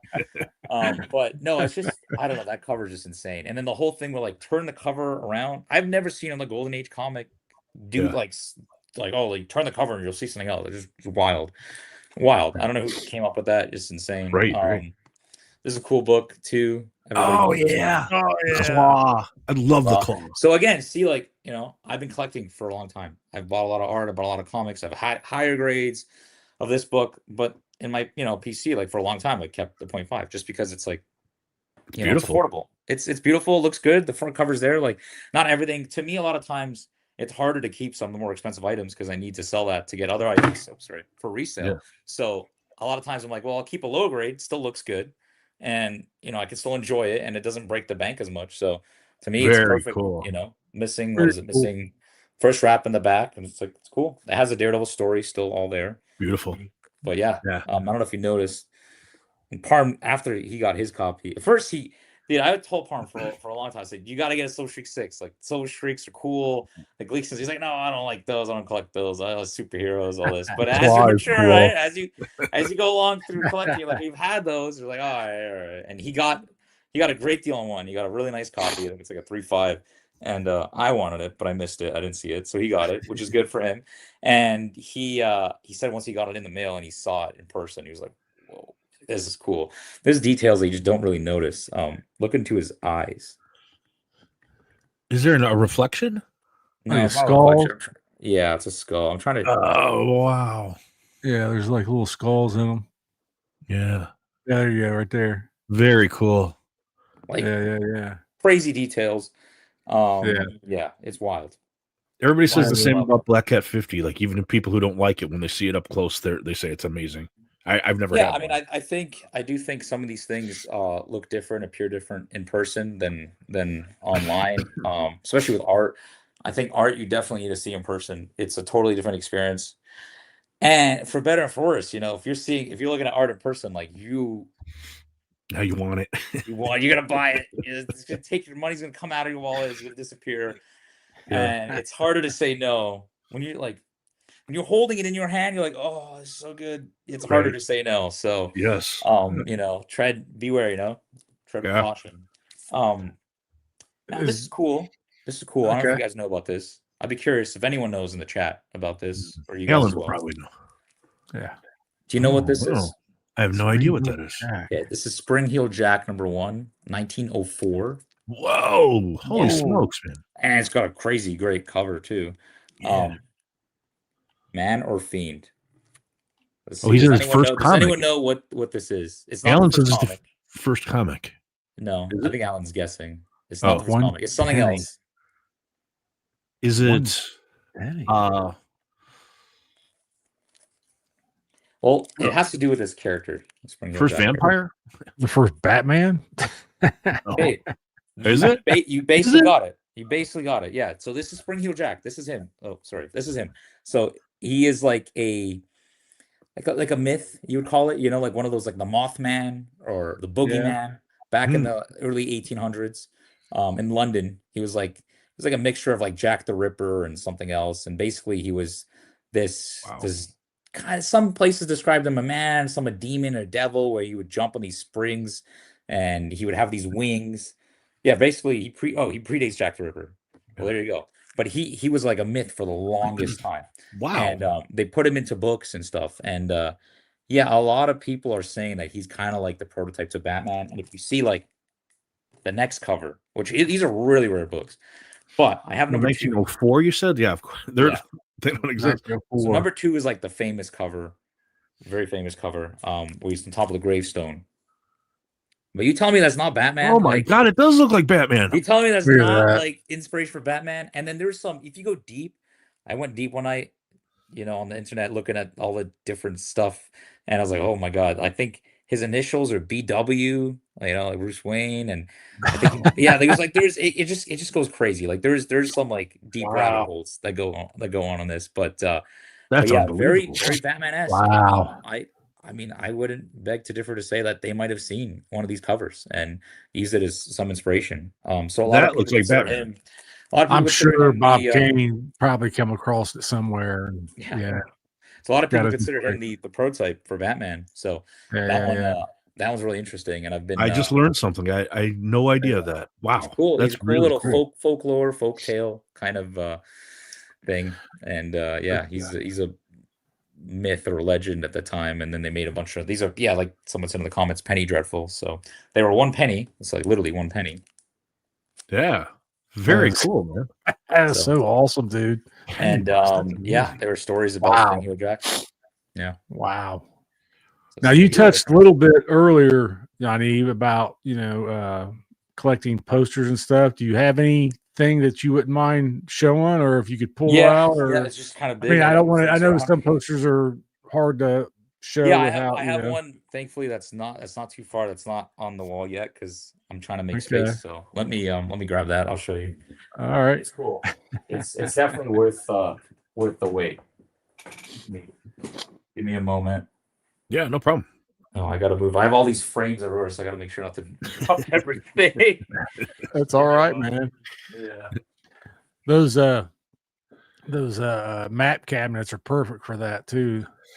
I've seen people use those too. I need to get something like that because I'm starting to get more art now. Yeah, I mean, if you guys are ever into framing, I can help you with that. I'll tell you what to get. I'll be right back. Sure. You have someone local that does some framing, and I have some things that need to get framed, and I got some smaller pieces and stuff. I mean, just like Adam and Eric and stuff like that. My last piece that I got from C3 is supposed to be on its way. It's supposed to be here Monday. Right. Oh my God, this thing is massive, so it's hard to kind of get around. All right, just. Whoa! It already looks cool from the destroy at the top. Oh, dude! I'll just give a little intro. Hey, Johnny. So picture this. This is. Hey, John. Oh God. This is like 1915, 1916, 17. Height of World War I. Yeah. Very powerful propaganda poster. Considered one of the most powerful and most abrasive images of the war. Very cool piece. It's up there with the Uncle Sam I Want You poster, but exceptionally rare. I think I've seen maybe 5 or 6 copies. Like it's hard. Like even just looking at like Heritage Archives and seeing other sales and other auction houses, like I've only seen about 5 or 6. It's a very rare poster. But here it is. Destroy this mad brute. Oh wow! And it's like making the Germans look like apes. Yeah. Wow. Oh, wow. Let's see if I can't see the camera, so hopefully you guys can see it. Enlist, yeah. It's Enlist. Yeah. Man, that is nice. Yeah. That is awesome. Really cool. Look at the helmet. Yeah. Oh yeah. Look at the face. It's really cool. The detail is so cool. And the girl. What's cool about this? He's got the bloody. Did you see the bloody club? I did. Yeah. Can you show it again? Maybe other people want. Yeah. Beautiful. America. Yeah. Wow. So this is cool because it's also a stone lithograph. So all these posters were done with stone lithography. So if you see, I don't know, it's hard to show, but they would be, they basically etch into the limestone, Yes. and then they would Yeah. apply the paint on top. And so if you look real close, it's got a very rough edge. It doesn't have the classic, like the modern three, like the plex, the triplex dots, those little dots that you see in like modern printing. It doesn't have Yeah. that. It has basically just really archaic almost printing Yeah. technology with. That's almost stones. that's almost like a fingerprint, around the destroy. It's Kind like of, yeah. It's cool the line work there. And they like over time they like earlier in the lithograph run they were always like more vibrant and better. Later on it would wear down and it looked worse over time. Yeah, that's true. This one was preserved. It was, I think, linen back. Most of these get linen back. So some of the poster restoration that you saw there, that happens a lot. Doc was saying he thought Bub bought that. Huh? Doc said he thought Bub bought that one. Oh, Bubs. Yeah. Well, Bubs was at my house.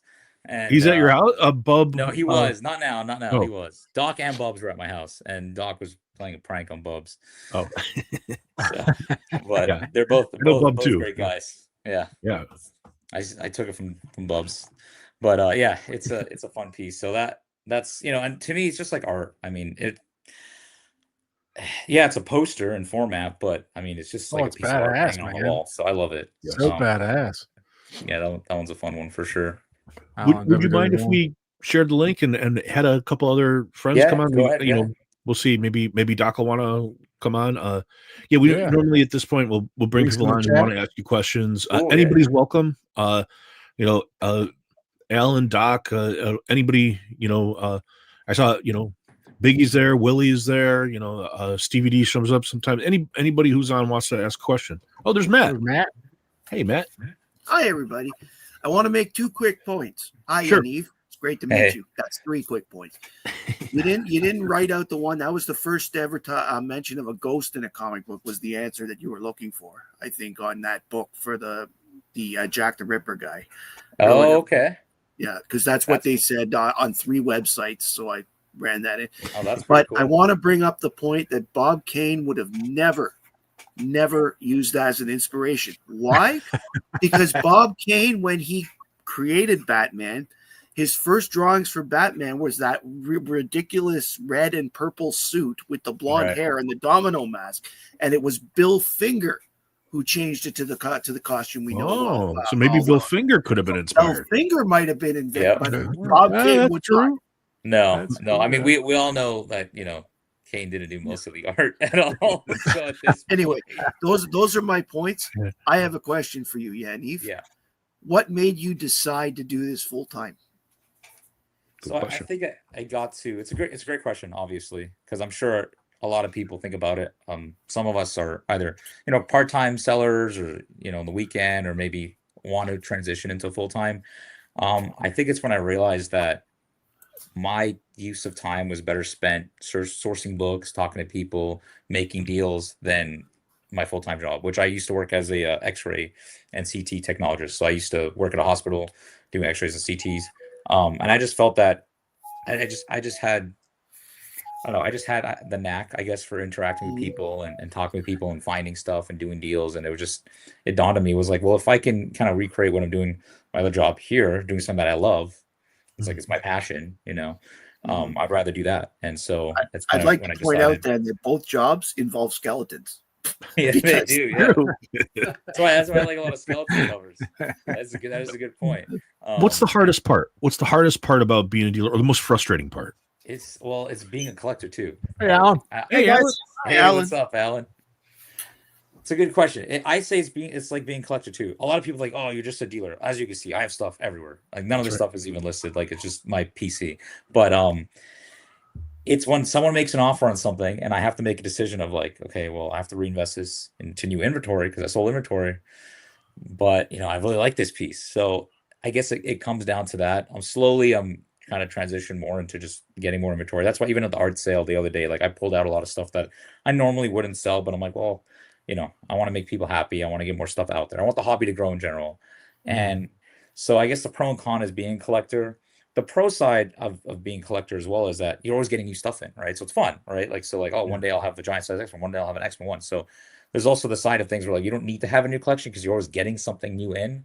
But like the rare stuff, like the stuff I have behind me, like I love that stuff. So it's hard to, you know, when you have to make a decision, it's like a business decision. We're like, this is a really good offer. I should probably sell it. The collector is like, no, you know, I'm not going to get it again. But the business side is like, well, I do need to, you know, raise more funds, get more inventory, keep the business going. So that's it gives you a great perspective though, because you understand the mindset of the collector. If you're, you know, rather than somebody who, you know, could be selling, you know, widgets, you know, Rubik's cubes or, you know, things, whatever, you know, that they don't care about. Rather than that, you know, if you have a certain passion for the thing, I would imagine that it not only does it keep your interest, but you are you understand what people want, you understand their mindset and how they're thinking too. Yeah, and I think that's probably what made me a successful dealer is being collector first. I think you need both side of things. I think if you're just in it for the money, you just care, oh, I just want to buy and sell these items, and you don't know anything about them, you don't care about them, I don't think you're going to be successful. I mean it. You know, I'm not trying to throw shade at anyone, but I feel like being a collector is kind of part of it. And I started off as a collector. I still am a collector. I still have a lot of items in my home, mostly art. But I've kind of transitioned to more of like an art collector with like some rare golden age books that I've kept over the years, and then working on selling comics, but now kind of selling the art because I bought too much art. So there's that problem too.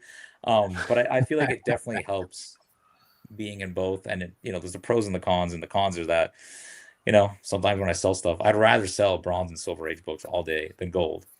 But people want that stuff too. And so, you know, I got to sell it all. So, yeah. My next question is, who do you use as authenticators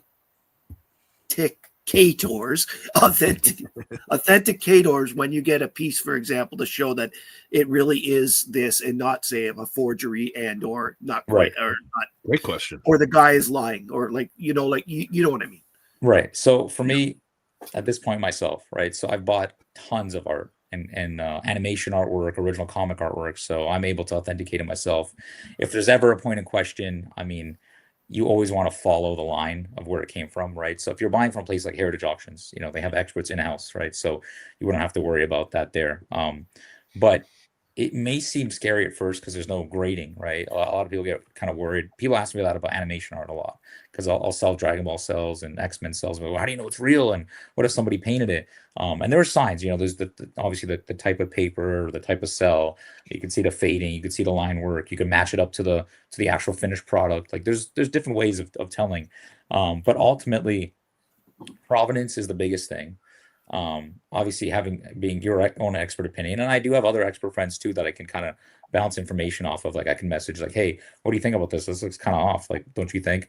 And I stick to stuff that's mostly known and published, right? Like I'm not buying like an old sketch or like an old Bob Kane sketch, which could easily be forged, right? Like those could easily be forged, and there's a lot of fakes out there, right? So you can buy those, but you have to make sure you're buying it through a reputable source. Somewhere I like will Heritage. I will say, if it's a Batman head on a napkin, it's probably real. Because You did that a lot. You did that a lot. There's a lot of real ones out there for sure, but there's also been fakes, and that goes with everything. But when you're buying like comic art that's published, I mean, no one's, for the most part, I'm not saying it's impossible, but not a lot of people are like recreating like this random page or this Schomburg recreation to the exact same dimensions as when it was made. You know, like no one's doing that really. So it depends on where you get it, and you know, over time you build with experience. But at this point, I'm considered an expert in art, so I can identify a lot of these things. But it doesn't mean that, you know, can't run it by some other people as well to get a second opinion. And again, provenance is key. And then make sure you know who you're buying it from. I back everything that I sell. Like this is like, it's like a full-time guarantee. Like if there's any issue with art, I back it, right? Because I wouldn't buy it myself and spend my own money if I thought there was an issue. Like I back it all. So I think once people see that and realize that, like especially people that are kind of cautious with art, once I tell them like, yeah, you know, this is where it came from, this is the source, you know, here's the final product, you can kind of compare it and see. And again, I back it. If you ever have any issues, I'm not going anywhere. Like this is going to be my life forever. You have my number, you have my address, whatever, my email address, like, you know where to find me. So I'm not going anywhere. So I think that definitely helps kind of alleviate some people's concern for that. Thank you. Yeah, no problem.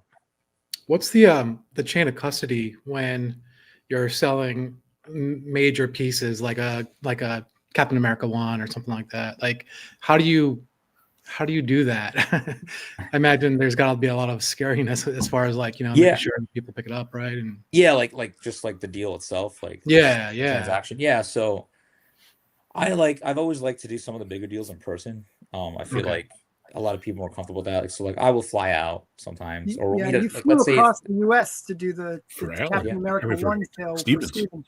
Oh, okay. Yeah. Well, the detective, Jordan did the cap. But yeah, we did that. I flew across there. He had a whole collection of stuff, and like, I don't want to bother Steven. Like, dude, you got to ship all these books. There's, a few boxes of books to ship and deal with it. What if something goes wrong in the mail? And so a lot of times, if it's like something that I could fly down to, I'll fly down to. Maybe we'll meet at a convention. A lot of times, like that'll be like, oh, we have a convention coming up next month. Why don't we wait and then we'll just do it next month? So that works too. But if not, I mean, you use it basically Collect Insure CIS. It's the insurance company I use, and they can insure packages up to whatever you pay for your premium. And FedEx overnight. If you have to ship, FedEx overnight is the only option with signature, and then having an insurance company back it. Right. If you already have your own insurance, you can get a writer. But I try to deliver stuff, and if I can't, then FedEx overnight would definitely be the way. And then some of the bigger items like, a check or a wire is probably preferable rather than, some of the apps that people use. Briefcase full of cash. Yeah. My other question then goes to, it's a follow-up to the fakes question. How can you tell if an item has been stolen? Okay, so I bring that up because my local comic shop had 3 books stolen this week off its wall. Yeah. Oh my God. Yes, and no, that's very valid. Look, stolen stuff is a big deal because the problem is, let's say you don't know and you buy it. Now you're in possession of stolen property, and then now you're going to lose the money and you're going to lose the property, right? If they come to you, like you could try to go back in the chain of command, but like it only goes so far. Eventually, someone's not going to answer, or they're going to disappear, and you're going to get screwed. So, it's probably best practice to, like, especially with comics, to check the cert number. If a book is stolen, you should report it to CGC. You can report it. So when you look up the cert number, it'll say stolen book or something like that. It'll have a message there. And then you'll know, obviously, don't buy that book, right? Like until that's like you shouldn't trade it. You shouldn't buy it. It's a big deal. So if you're concerned about that, check cert numbers. Obviously, art, there's no certification, so it's definitely hard to say. But I mean, a lot of this is like kind of using your best judgment. If you see someone who's been around for 20, 30 years, who's a veteran dealer, you can see like, oh, they have this art. I mean, they're an art dealer. Most likely it's not stolen. If it's somebody on Craigslist that has a crazy piece that is kind of weird, selling it for a third of the price, you ask them, hey, like, how'd you get this? Oh, they don't have an answer. Like, yeah. I mean, right. You could use being your shady is probably shady. Yeah. I mean, there's a lot of, people always post stuff on eBay, on Craigslist for like A15s for $5,000. It's like a 3.0. It's like, oh wow, this is a great deal. But a lot of times it's just a bullshit listing. They try to get your money.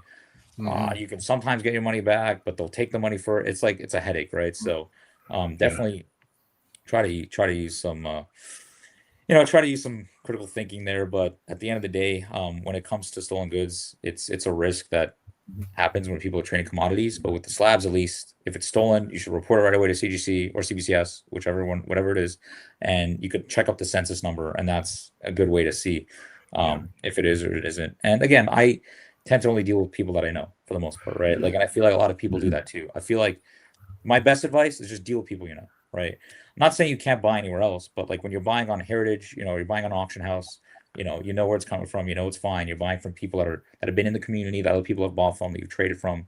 That's why a lot of us kind of like, I have the same people I deal with usually. I don't even post that much. I just deal with the same people I deal with. And same thing with them. Like, hey, I want this book. Can you find it for me? Or, what the case may be. So stick to people that you know how to deal with, and I guess you won't really run into those issues as much. Do you find your instincts have sharpened over time too? Like, just as you start to deal with someone, you get a feel for, like, this person's kind of sketchy versus, this person seems like a good person. Yeah, definitely. You kind of get a gut instinct on like what's weird or not. Like when someone's trying to pull a fast one on you.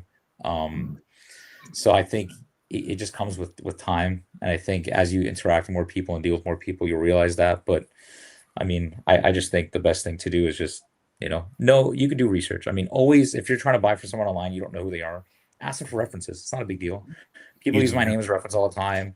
I mean, I'll ask, they can ask me. It's no big deal, right? So like it happens. I'll do a deal with somebody and they'll ask me like, hey, have you done a deal with, say, Chonko? Like, is he okay to like at least ship me the books? Like, yeah, I've done a deal with them. It's cool. You trading me the books. Everything's good. That's it. I mean, never hurts to ask for references. If they can't take references, if they don't want to take any payments that like, like they're refusing to take certain payments, they only want, again, nothing wrong with fee-free payments. If you know the person, nothing wrong with it. But if you don't know the person and they're being weird, then, you want to ask for references. You want to be able to see like, are you known? Are you in this community? And if they are, then great. And if they're not, then you have to kind of tread cautiously. And if they're not, it's like, well, how did you get any of these items without knowing anybody? Like, there's got to be some connection, right?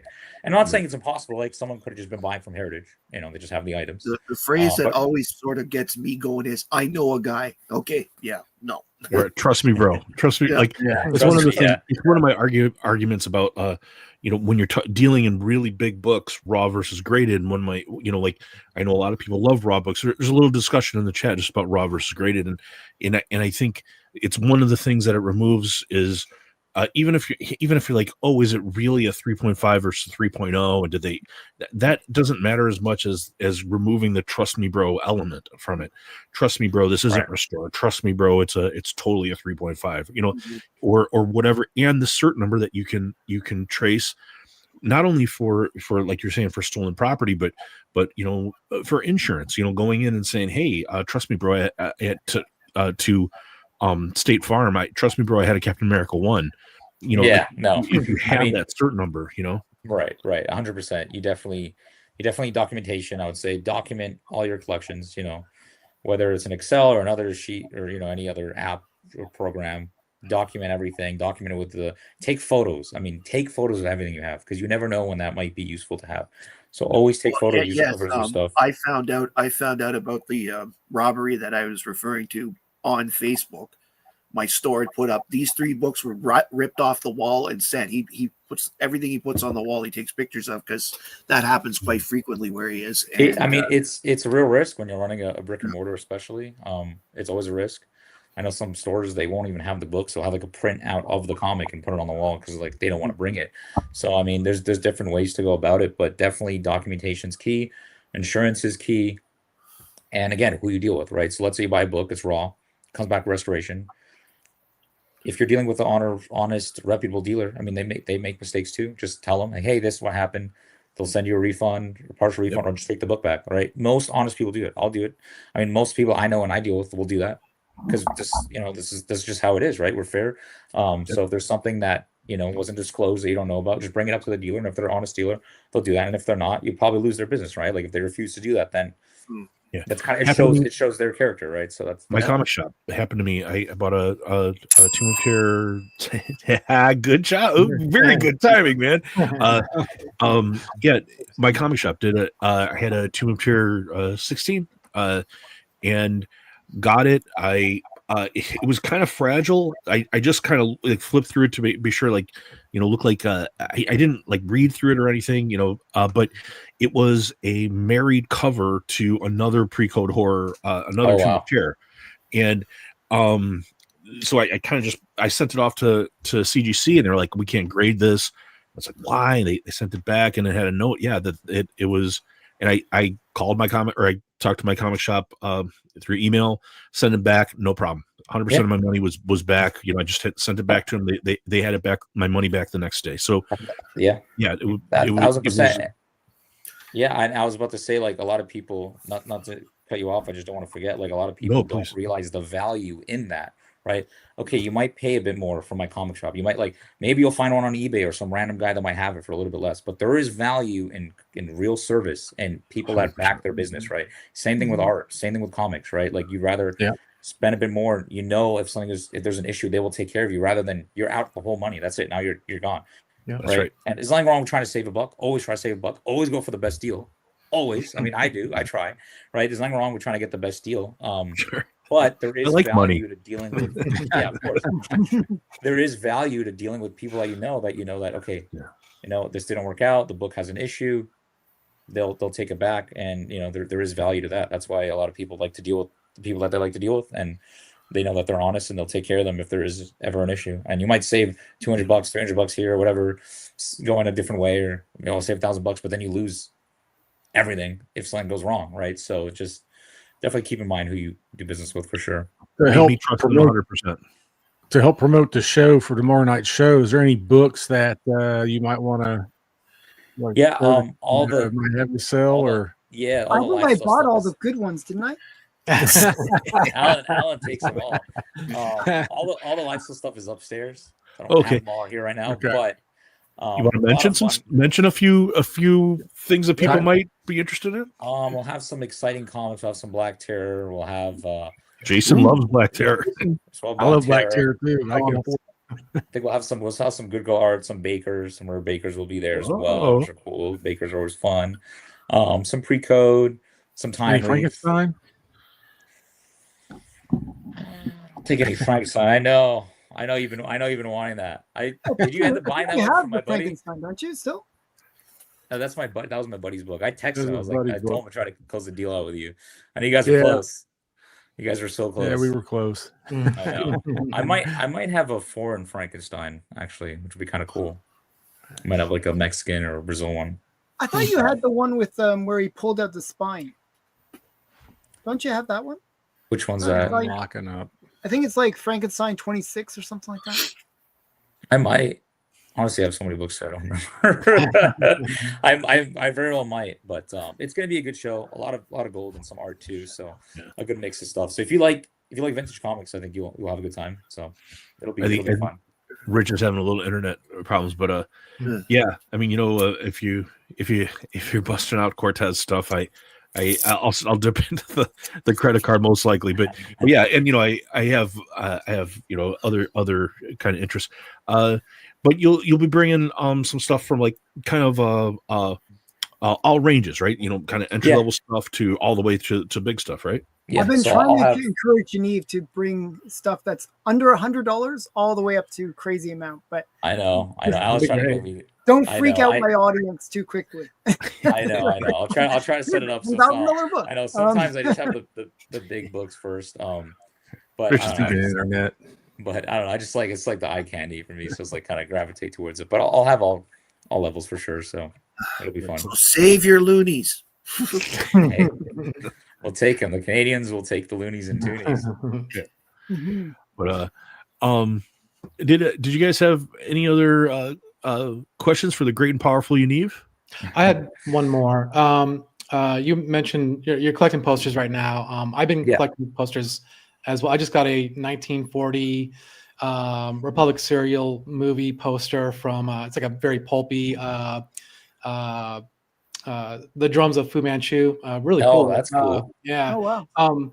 But do you notice, or have you noticed? I'm not sure if you're selling posters or not, or how deep into the scene you are currently. But are you seeing any kind of golden age poster collector crossover? Is there any of that you've noticed? Yeah, definitely. I mean, I'm one of them, and a few of my friends also got into it too. Because I will say there is a decent amount of crossover and just relevance. Yeah. Especially the Golden Age. Like, look, the Golden Age serial posters. I mean, we collect the Golden Age covers because of the same type of art, right? Right. You find that similar art in the posters. Exactly. And I feel like Golden Age collectors just like vintage cool stuff. A lot of the times, we all like vintage cool stuff. So art, posters, comics, pulps. Yeah. So it's kind of connected there. And there's a lot of those Golden Age serials, like the Captain America poster from the 40s. Oh yeah. There is Superman, Batman, these old 1940s serials posters you get, and so it's very cross collectible. I mean, it's literally Captain America, Superman, Batman, and then the war stuff. I mean, like I know a lot of Golden Age collectors. I don't sell that many posters. I'll sell a few here and there. I mostly collect them, but a lot of the people I know that are big World War II collectors for comics, like they'll collect Timely's and classic covers and Marvel 9s, and then they'll have some World War II posters. Wow. They'll have like an Uncle Sam, I Want You, like Parm. He has an Uncle Sam, I Want You. I mean, he doesn't really collect posters per se, but it's just a cool piece of World War II history. Right. But like, if you like the World War II comics, you would like that as well, right? So there's definitely a crossover. So I think there's some potential there. The poster market, it's not the same as the comic market. in the sense where like there's not always a million dealers watching and buying. It's more so collectors, I would say, than dealers. So you can get some deals here and there. But definitely a fun niche to collect for sure. Yeah, for sure. Do you still have that puzzle, that Superman puzzle? And I think I do. Yeah, the painting. Yeah. Yeah, that was cool. That was really a cool piece. I don't know where to put the puzzle. I brought it back from the show. And I can't find the puzzle, but I do still have the piece. At least I have the piece. The puzzle, I could try to replace. The piece you can't, but no, I have it. It's enough. So you had like this original art for the Superman puzzle that they put out in the 60s. Yeah, Whitman puzzles. It's a very quirky puzzle. They're all cut in weird ways, but that's cool. If you go on eBay and look up like 1940s Superman puzzle, or sorry, 1960s Superman puzzle, Whitman puzzle, you'll see it there. So it's like the actual painting they used for it. That was a cool piece for sure. So we usually like kind of show new stuff that we got. Whatever takes turns. I had a few things, a couple things I think you might like, Yaniv. You want to make me embiggen me? There you go. So I've been getting a lot of Cortez stuff, and I was showing this. So Jason, as we said, Archivist Drift, he has his own channel where he does conservation, and as you've mentioned, and as I've been finding out more and more, a lot of the Brazilian comics are not in the best shape, and this one is in bad need of conservation. It's an only one. It's this really cool Cortez book, but it's he's like hanging himself or something. But insane. The staples are rusted. It's in bad shape. But if you're on YouTube at all, you should subscribe to Jason. But Thank you. I think we're gonna do some like collaboration videos back and forth on this, and he's gonna try to work his magic on this. It's worth saving, right? I mean, it's so cool. I think if you watch his channel, he does really, really, really cool stuff. Thank you. I'm scared, but I'm up for the challenge. I think. I have perfect faith in you, and okay. but some other cool stuff I got. One of the guys I've been getting into more recent stuff, Paul Green. They talk about him on Beyond Wednesdays, and he did this cool. That's really cool. That's neat. Yeah, he's this just dropped, and but he's really, really good. It's another one that Brian McClay turned me on to. That I like this guy. Who's the character? It's from this title called Xenoscope. I haven't read it. I just got this in. I opened it before the show. It's that title that I gave away a book from back in the my first giveaway. I like that cover a lot. Yeah, Alan's gonna buy it off you. It sounds. Yeah, I'll be looking for it. I only got one. I am sending you a box, Alan, but this is staying with me. But I'll tell you, I'll find a copy. Don't worry. Yeah. But also, I'll pull out my trusty Overstreet to see if I can find the name of the. There was a Kickstarter for this title called The Curse of Cleaver County, and on the rewards, like two of my absolute favorite working artists today both did covers. One of whom I think you'll like, Yaniv. Her name is Suspiria Valcha. She is from Spain. She started. She was a tattoo artist, and then she started working in like horror. Like she did horror movie posters and stuff in Spain, and then she started working in comics. But you can see she's all painting. Everything she does is painted. But she did this really cool painted cover. That's so cool. The Curse of Cleaver County. Damn, that's creepy. That's awesome. I've been trying to get her on the show. She's very, very nice. She survived like a really horrible scare with breast cancer and overcame that. She's like super, sweetheart. I talk to her sometimes, but she has not agreed to come on the show yet. But anyway, hopefully soon. Then the great one is Feta Shabina, and these guys have all heard me talk about Shabina and shown Shabina. She's in the Ukraine. She's actually trapped in an area like currently occupied by Russia in the Ukraine, and but she's this amazing good girl artist, and this is her most recent for that same title. This cool foil that she did, and that just dropped. And then the other title I really like is Ghost Pepper. Just got a couple of them. Number 5. I love that one up today. I really like those Ghost Peppers. It's so good. It's such a great thing. Then So I just Hashtag Chopper likes hot chicks. It's yes, spicy. yes. And this El Diablo is kind of an old one, but I just got a piece of original art off of this that I bought for $17, but an original art page from this comic. So I got the comic to go along with it. And then the last thing I got, I saw, I think it was Johnny showed this, and I had to get one. But the Beastie Boys comic, Beastie Boys Check Your Head foil. Check your head, Oh, wow. man. I know, man. I'm wanting one of those so bad. Are you kidding me? So yeah, when I saw you had one, I immediately got FOMO and I had to get one. Yeah. So yeah, those were the things I got. But I figured Yaniv might like a couple of those. So. Yeah, those are awesome. Those are cool. I've never seen that that Cortez cover at all. That's crazy. Yeah, check. On Instagram, check out Sveta Shubina and Suspiria, and they're both just fantastic. There's my number. Oh, you got 5. Ghost Pepper too? Oh, Have you been reading it, Rich? Or I just received the first 3, so I need to read them. Now that I went ahead and picked up 5 because I already knew I had the other one, so I'm like, I'm gonna sit down and read them all. It's one of my favorite things I'm reading right now. I was showing you this one, that one. To me, I think this is going to be a good one. This Spawn Dark Ages, it's a 6-part series. The art in it is fantastic, man. I don't know who did the art? name. Huh? You're gonna have to make me open it now, man. I can't remember the dude's name. That's all right if you. Art dude. Yeah, art dude. Oh wait, Joe Gardino. It doesn't suck. John, Pat- Or Don Gardino. It's Liam McCormick Sharp. Never heard of him before, but his.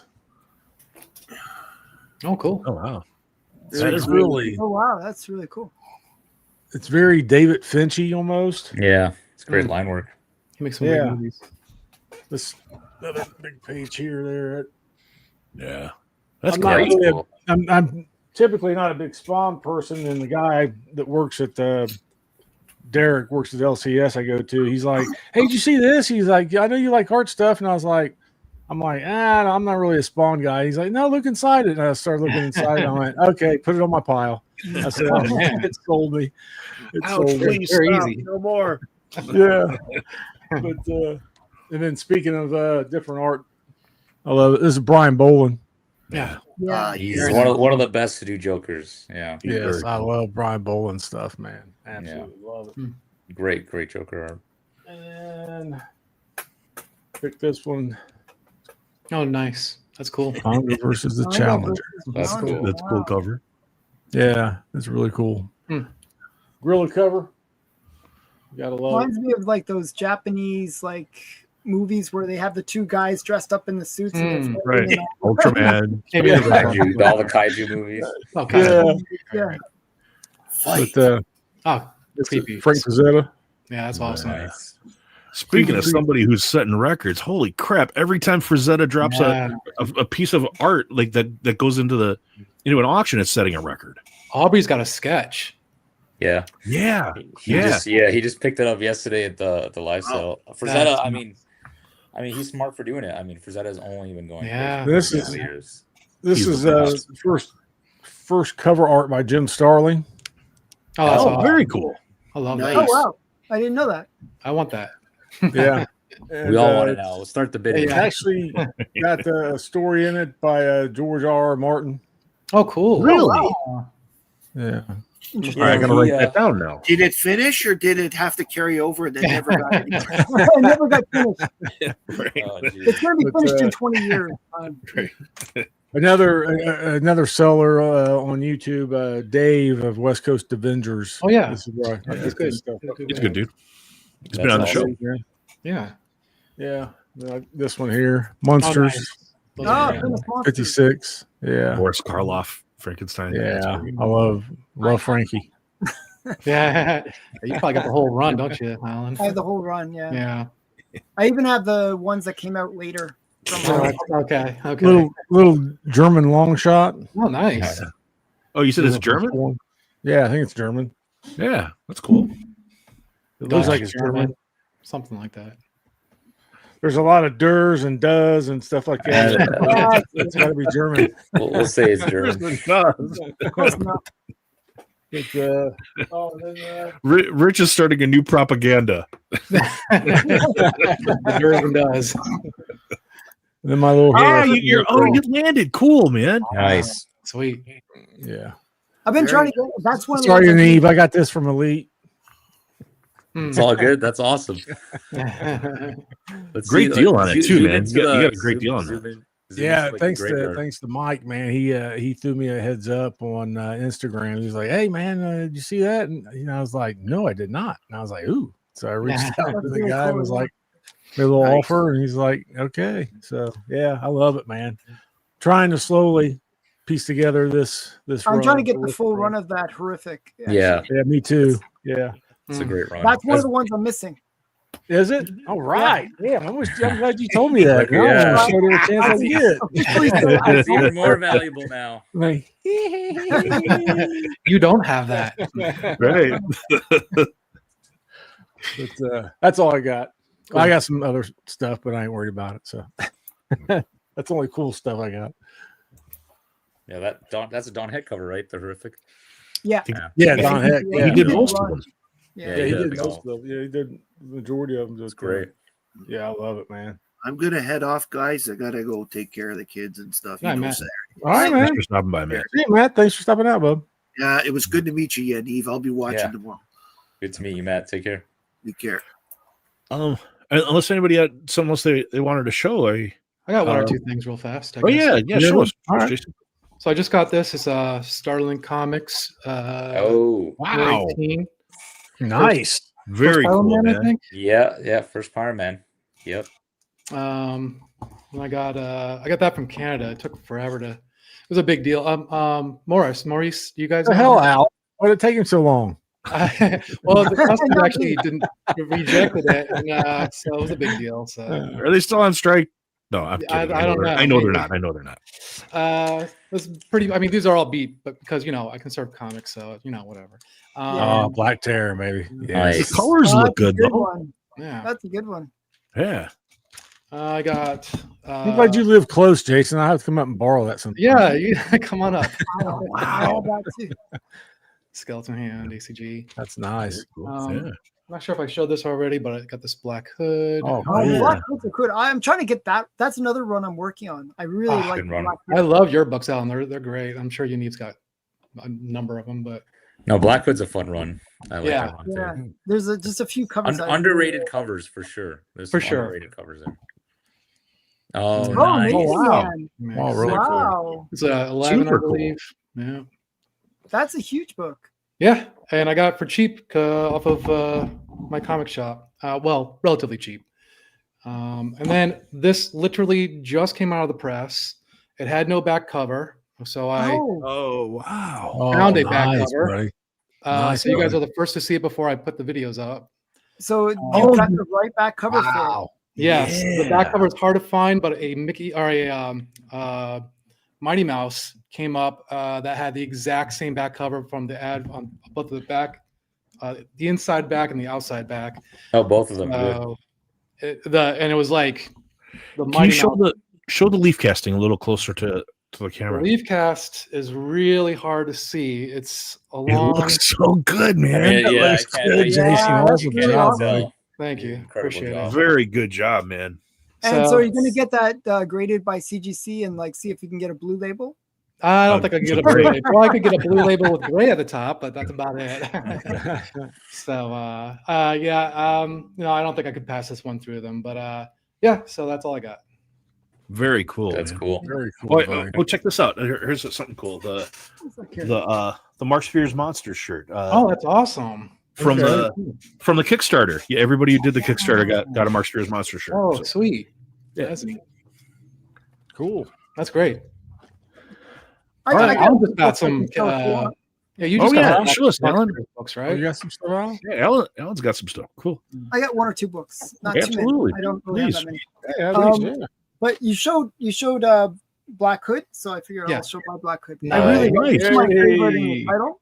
That is such a crazy one with the I know, girl in the it's- red dress there, and oh man, that's so The crazy. gun and He's coming Very down. cool. That's beautiful.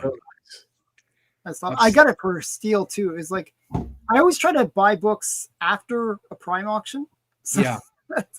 I got this one really cheap. I think that's how I got this one as well. I had to wait till the prime auctions were finished and scooped in and got one of the budget ones. You sneak in, right? Yeah. And then we got some Blue Beetle. Oh yeah, it's Kamen. Jack Kamen. Yeah, Jack Kamen cover. Very That's nice. I nice. love those. I love It's those like old a Blue lingerie Beetles. cover. So Beautiful. And then, Like the Blue Beetle is like forgotten more and more as the books go on. It's just like a woman I right in love the the middle old of Blue it. Beetles, Blue Beetle man. in the I'm corner. trying to get the full run of Good Girl art covers for Blue Beetle. That's awesome. That's a I great. think I'm only missing 3 now, so I'm getting close. Very This cool. is an early one. This is early 40s on this one. This is number 59. It's 1950. It's actually later. 1950. There's one boy. that's earlier that looks similar, actually. Mm, Oh, okay. Yeah. Yeah, it's cool. awesome. And then one more Blue Beetle. I'll be it. Oh, I always that's, thought yeah. this one was interesting. That's I so always felt cool. this one paired with the other one with the girl in the radiator, the Brenda Oh Scott. yeah. Mhm. Yeah, that's Yeah, I feel like it's the same. It's like they get the same like dresses down on one shoulder. I was about to Yeah. say it's the same length of where the dress went. Yeah, It's yeah, crazy. exactly. Yeah, it's very similar. It's like, but Blue the Beetle weird- almost.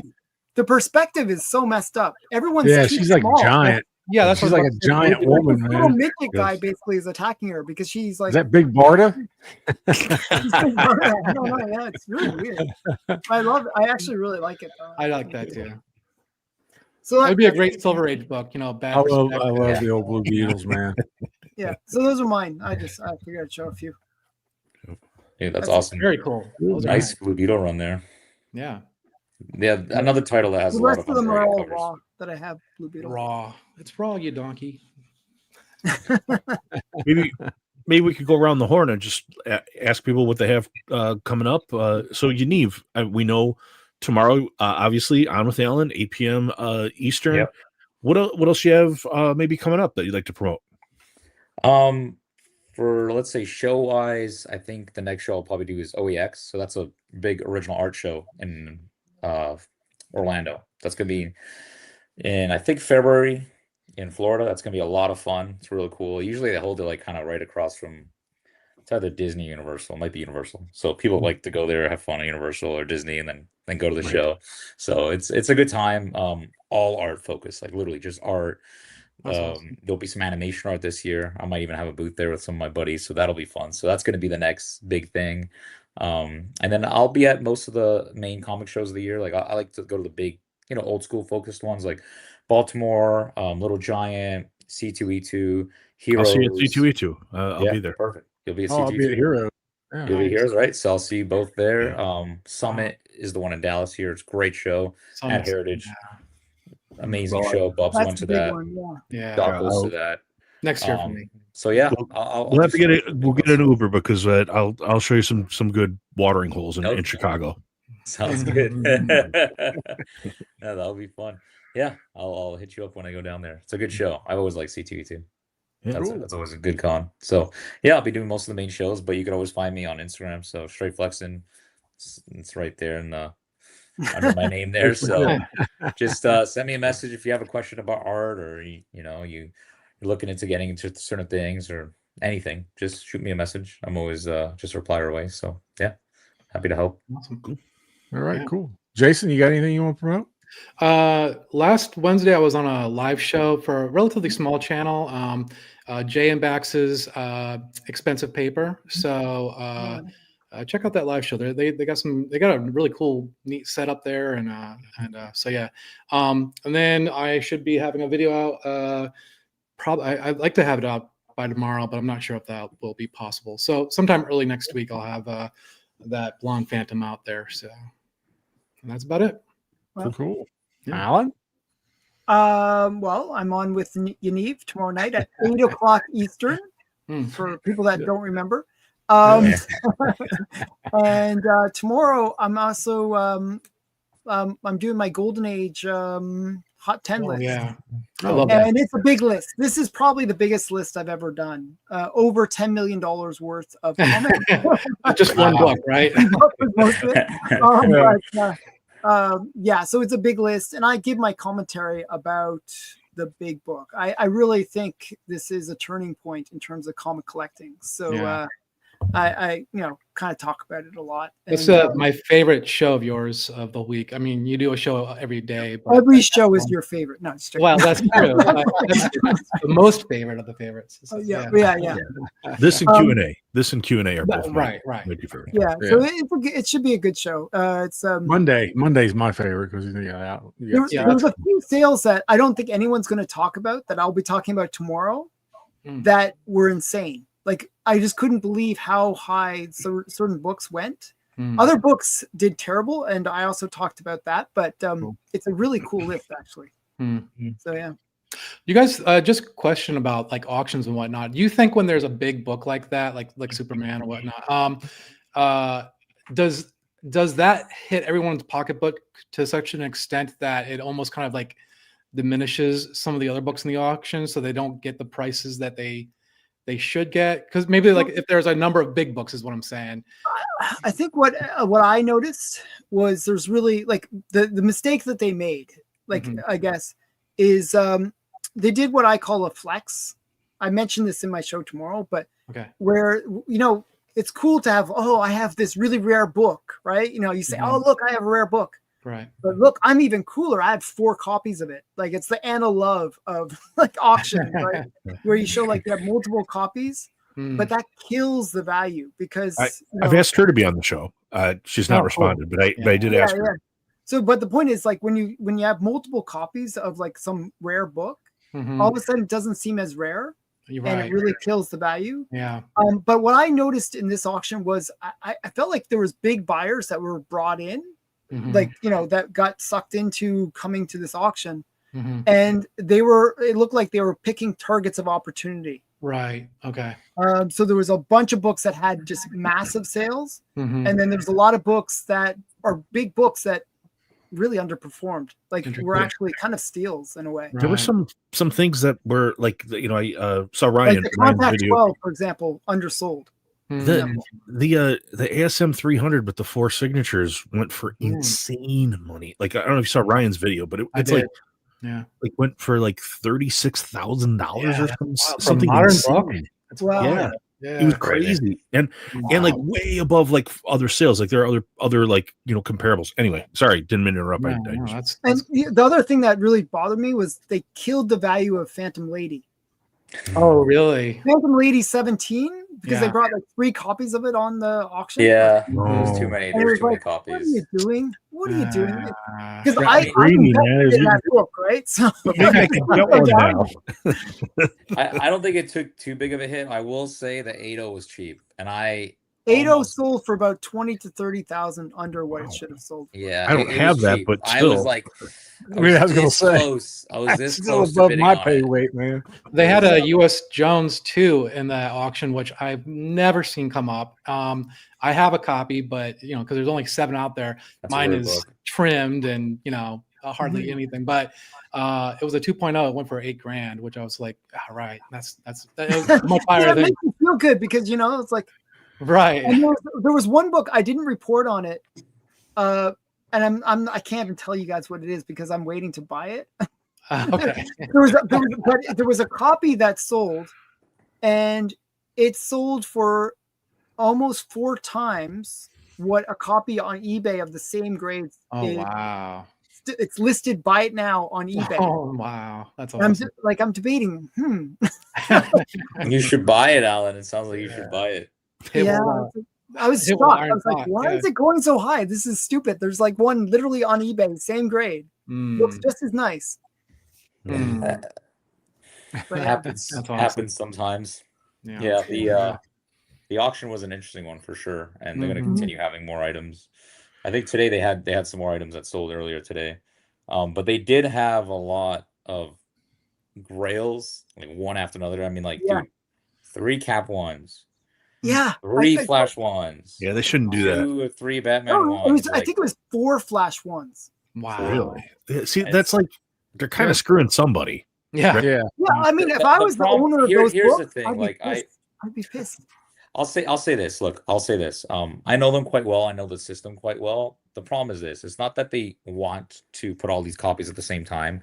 It's that there is so much demand. There's so much inventory that they're getting right now that people are buying and selling. Let's say someone wins an Action 1. Now they want to send their collection. So they'll send a Flash 1, they'll send this. And so they kind of want to use those books to apply to the other wins. They do that a lot of times where you could send your comics in to trade. And so that's kind of why they put it together. And the signature auctions are the big auctions that they promote.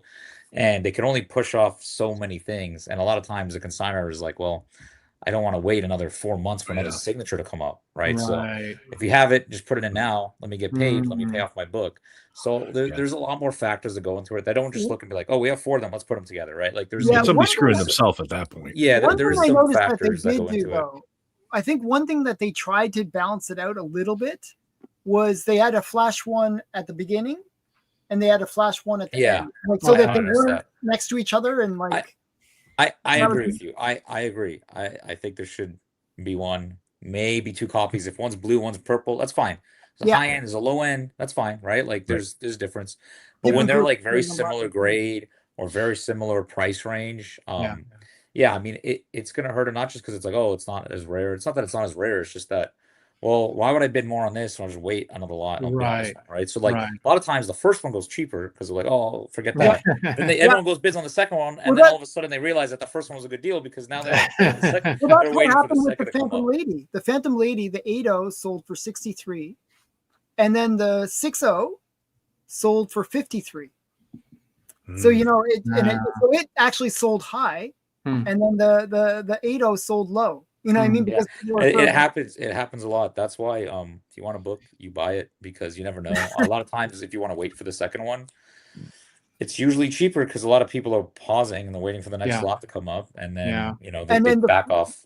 And the Flash one went crazy. The fourth issue, the fourth one, which was a 1.8 restore. Oh, I know. I tried. I was going to bid on that. That sold for like 5,000 more than it should have. Wow. Yeah, that was stupid. Yeah. Wow. So yeah, I agree with that. That was crazy. But that's the auction game. That's showbiz. That's how it is. But yeah, it's definitely interesting. I honestly, I mean, I remember going through it and I'm like, I've never seen an auction this stacked. I mean, like 4 Flash 1s, whatever, 3, 4 Flash 1s, 3 cap 1s. Like, you know, it's impressive when there's 1. When there's 2, it's like, oh, there's 2. When there's 3, I mean, it's pretty insane. Were you guys surprised though with the Superman one? I was surprised at the price. I didn't think it was going to go that. I know people estimated, but I didn't think it was going that high. I was estimating 6 actually. Yeah, I mean, a lot of people asked me like my opinion beforehand, and I thought maybe it'll probably beat the other one, the 8.5 Mile High, maybe 6.5. I don't think it was expected to go to that price because privately there was an Action 1 that was available that was almost the same grade. That now could have been had for less than what it sold for, but now that it's done, that's not going to be. I don't know if it's going to be the case anymore. But if it's an Action 1, it's going to be like 15. To me, it's like if you could buy an Action 1, in a very similar grade, I would choose that over the Superman. Yeah, even though Superman price, I would just always choose it. So I think it did surprise a few people, but at the end of the day, it's surprising and it's not. I mean, when you look at these hobbies and these collectibles as a whole, like there are cards out there that are $12-20 million. That there are some of them are even newer cards too. Like there's a lot of money in collectibles, and the fact that we haven't hit 10 million for a comic yet, like it's still a lot of money, but with the amount that people are paying for other stuff, I'm not surprised that it didn't do that, right? So like there is. Do you know who bought it, by the way? I don't. No, I don't.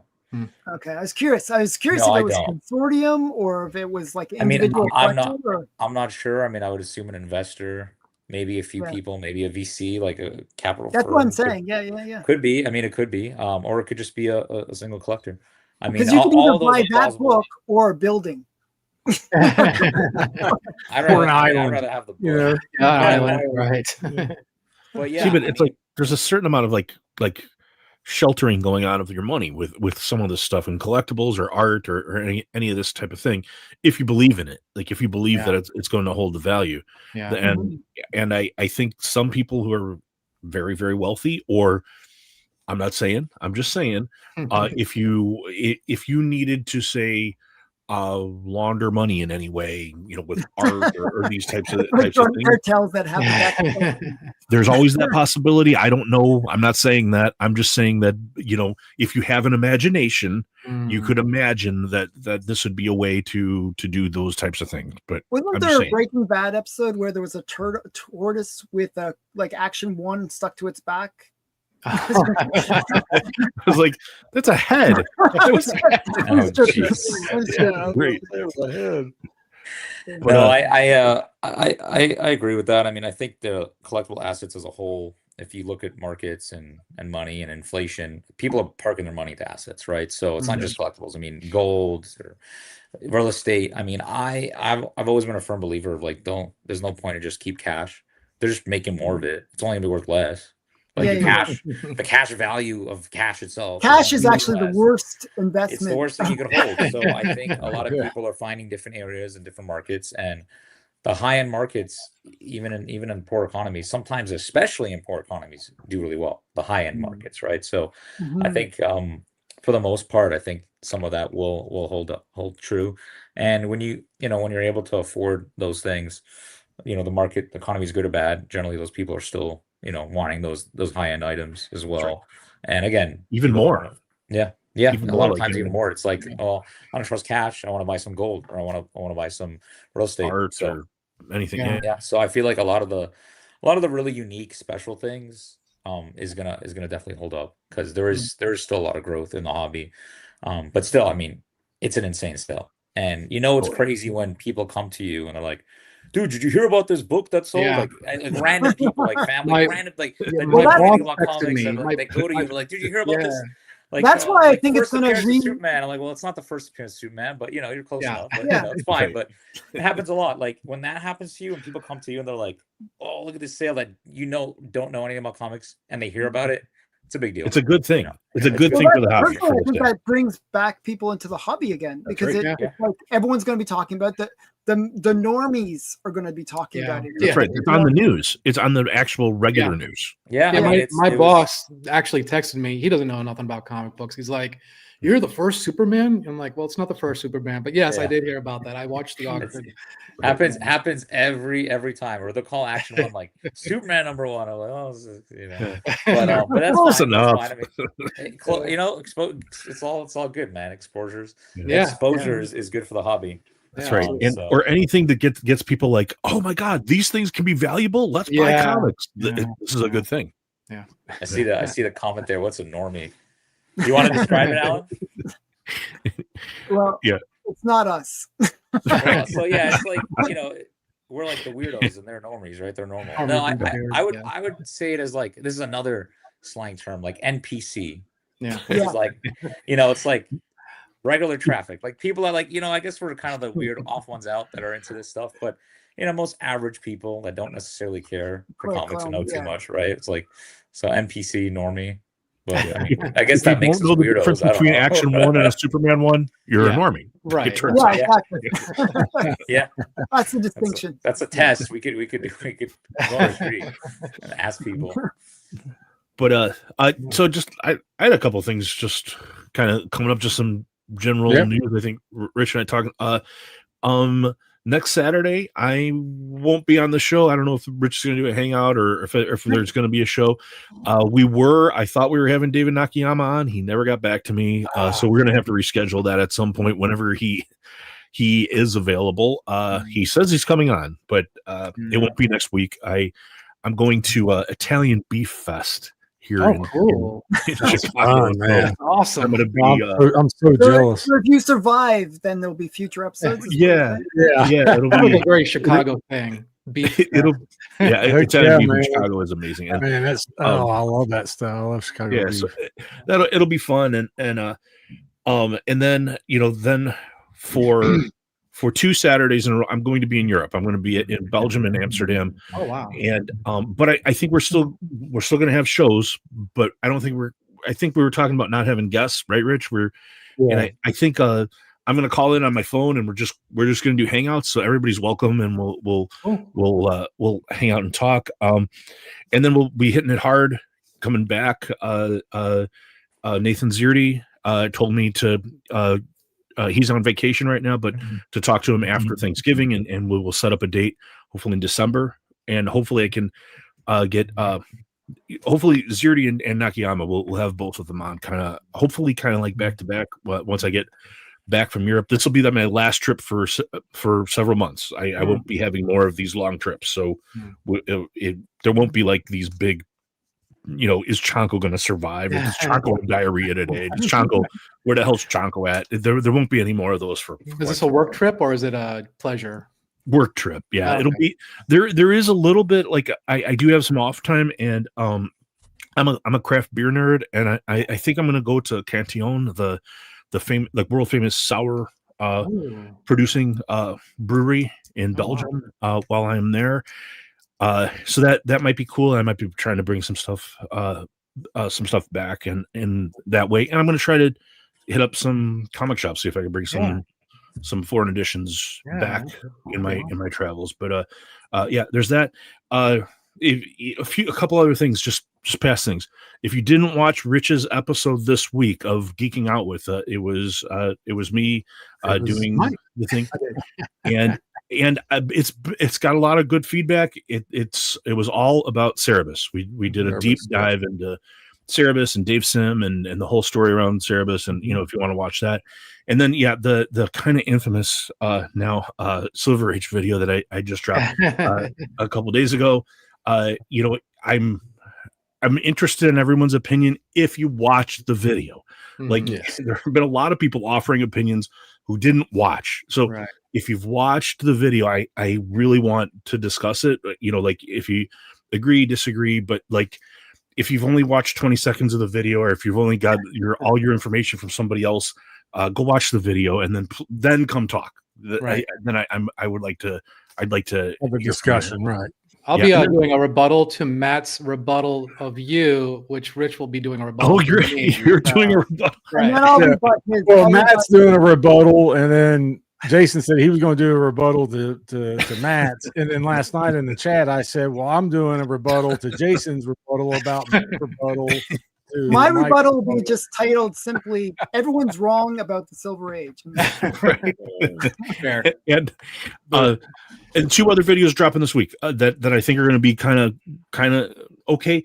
There's going to be a Thanksgiving video, and it's going to be giving thanks to all my friends and all the people who've helped me and promoted the channel and Rich and I's channel, our thing, the people we've had on, and it's just going to be a general feel good kind of one, but kind of follow up me and Mike the disgusting Silver Age video. And also there's going to be another one, an anti-AI slop video. I'm going to be coming down on AI and people using AI and why I think we shouldn't do it and why I think AI slop is ruining YouTube. Perfect. So those are the things coming up. And then this week or this Wednesday on Geeking Out With, it's going to be I think I'm going to do just a kind of a hangout. It's going to be a Geeking Out giving thanks. So anybody that wants to come on and give thanks or say why they're thankful for whatever they have. Awesome. It's in the spirit of Thanksgiving being on Thursday. So just look forward to that. No guest, just kind of a hangout saying thanks. Geeking over. Hi to Josh. Josh showed up. Oh, nice. Oh, hey, Josh. Yeah, I didn't even see that. Yay. I'll tell you, Yaniv, I don't know if you know Josh, if you follow him on Instagram, but you do? He's great. Yeah. Him and I have done a few deals. He's a really awesome guy. Nice guy. Yeah, he's been on the show. Definitely a good dude. But want to say thanks to everybody in the chat. Thanks for coming and hanging out, and everybody come and join on the panel. Appreciate it. And a big thank you to Yaniv for doing this. It's been a blast, a pleasure.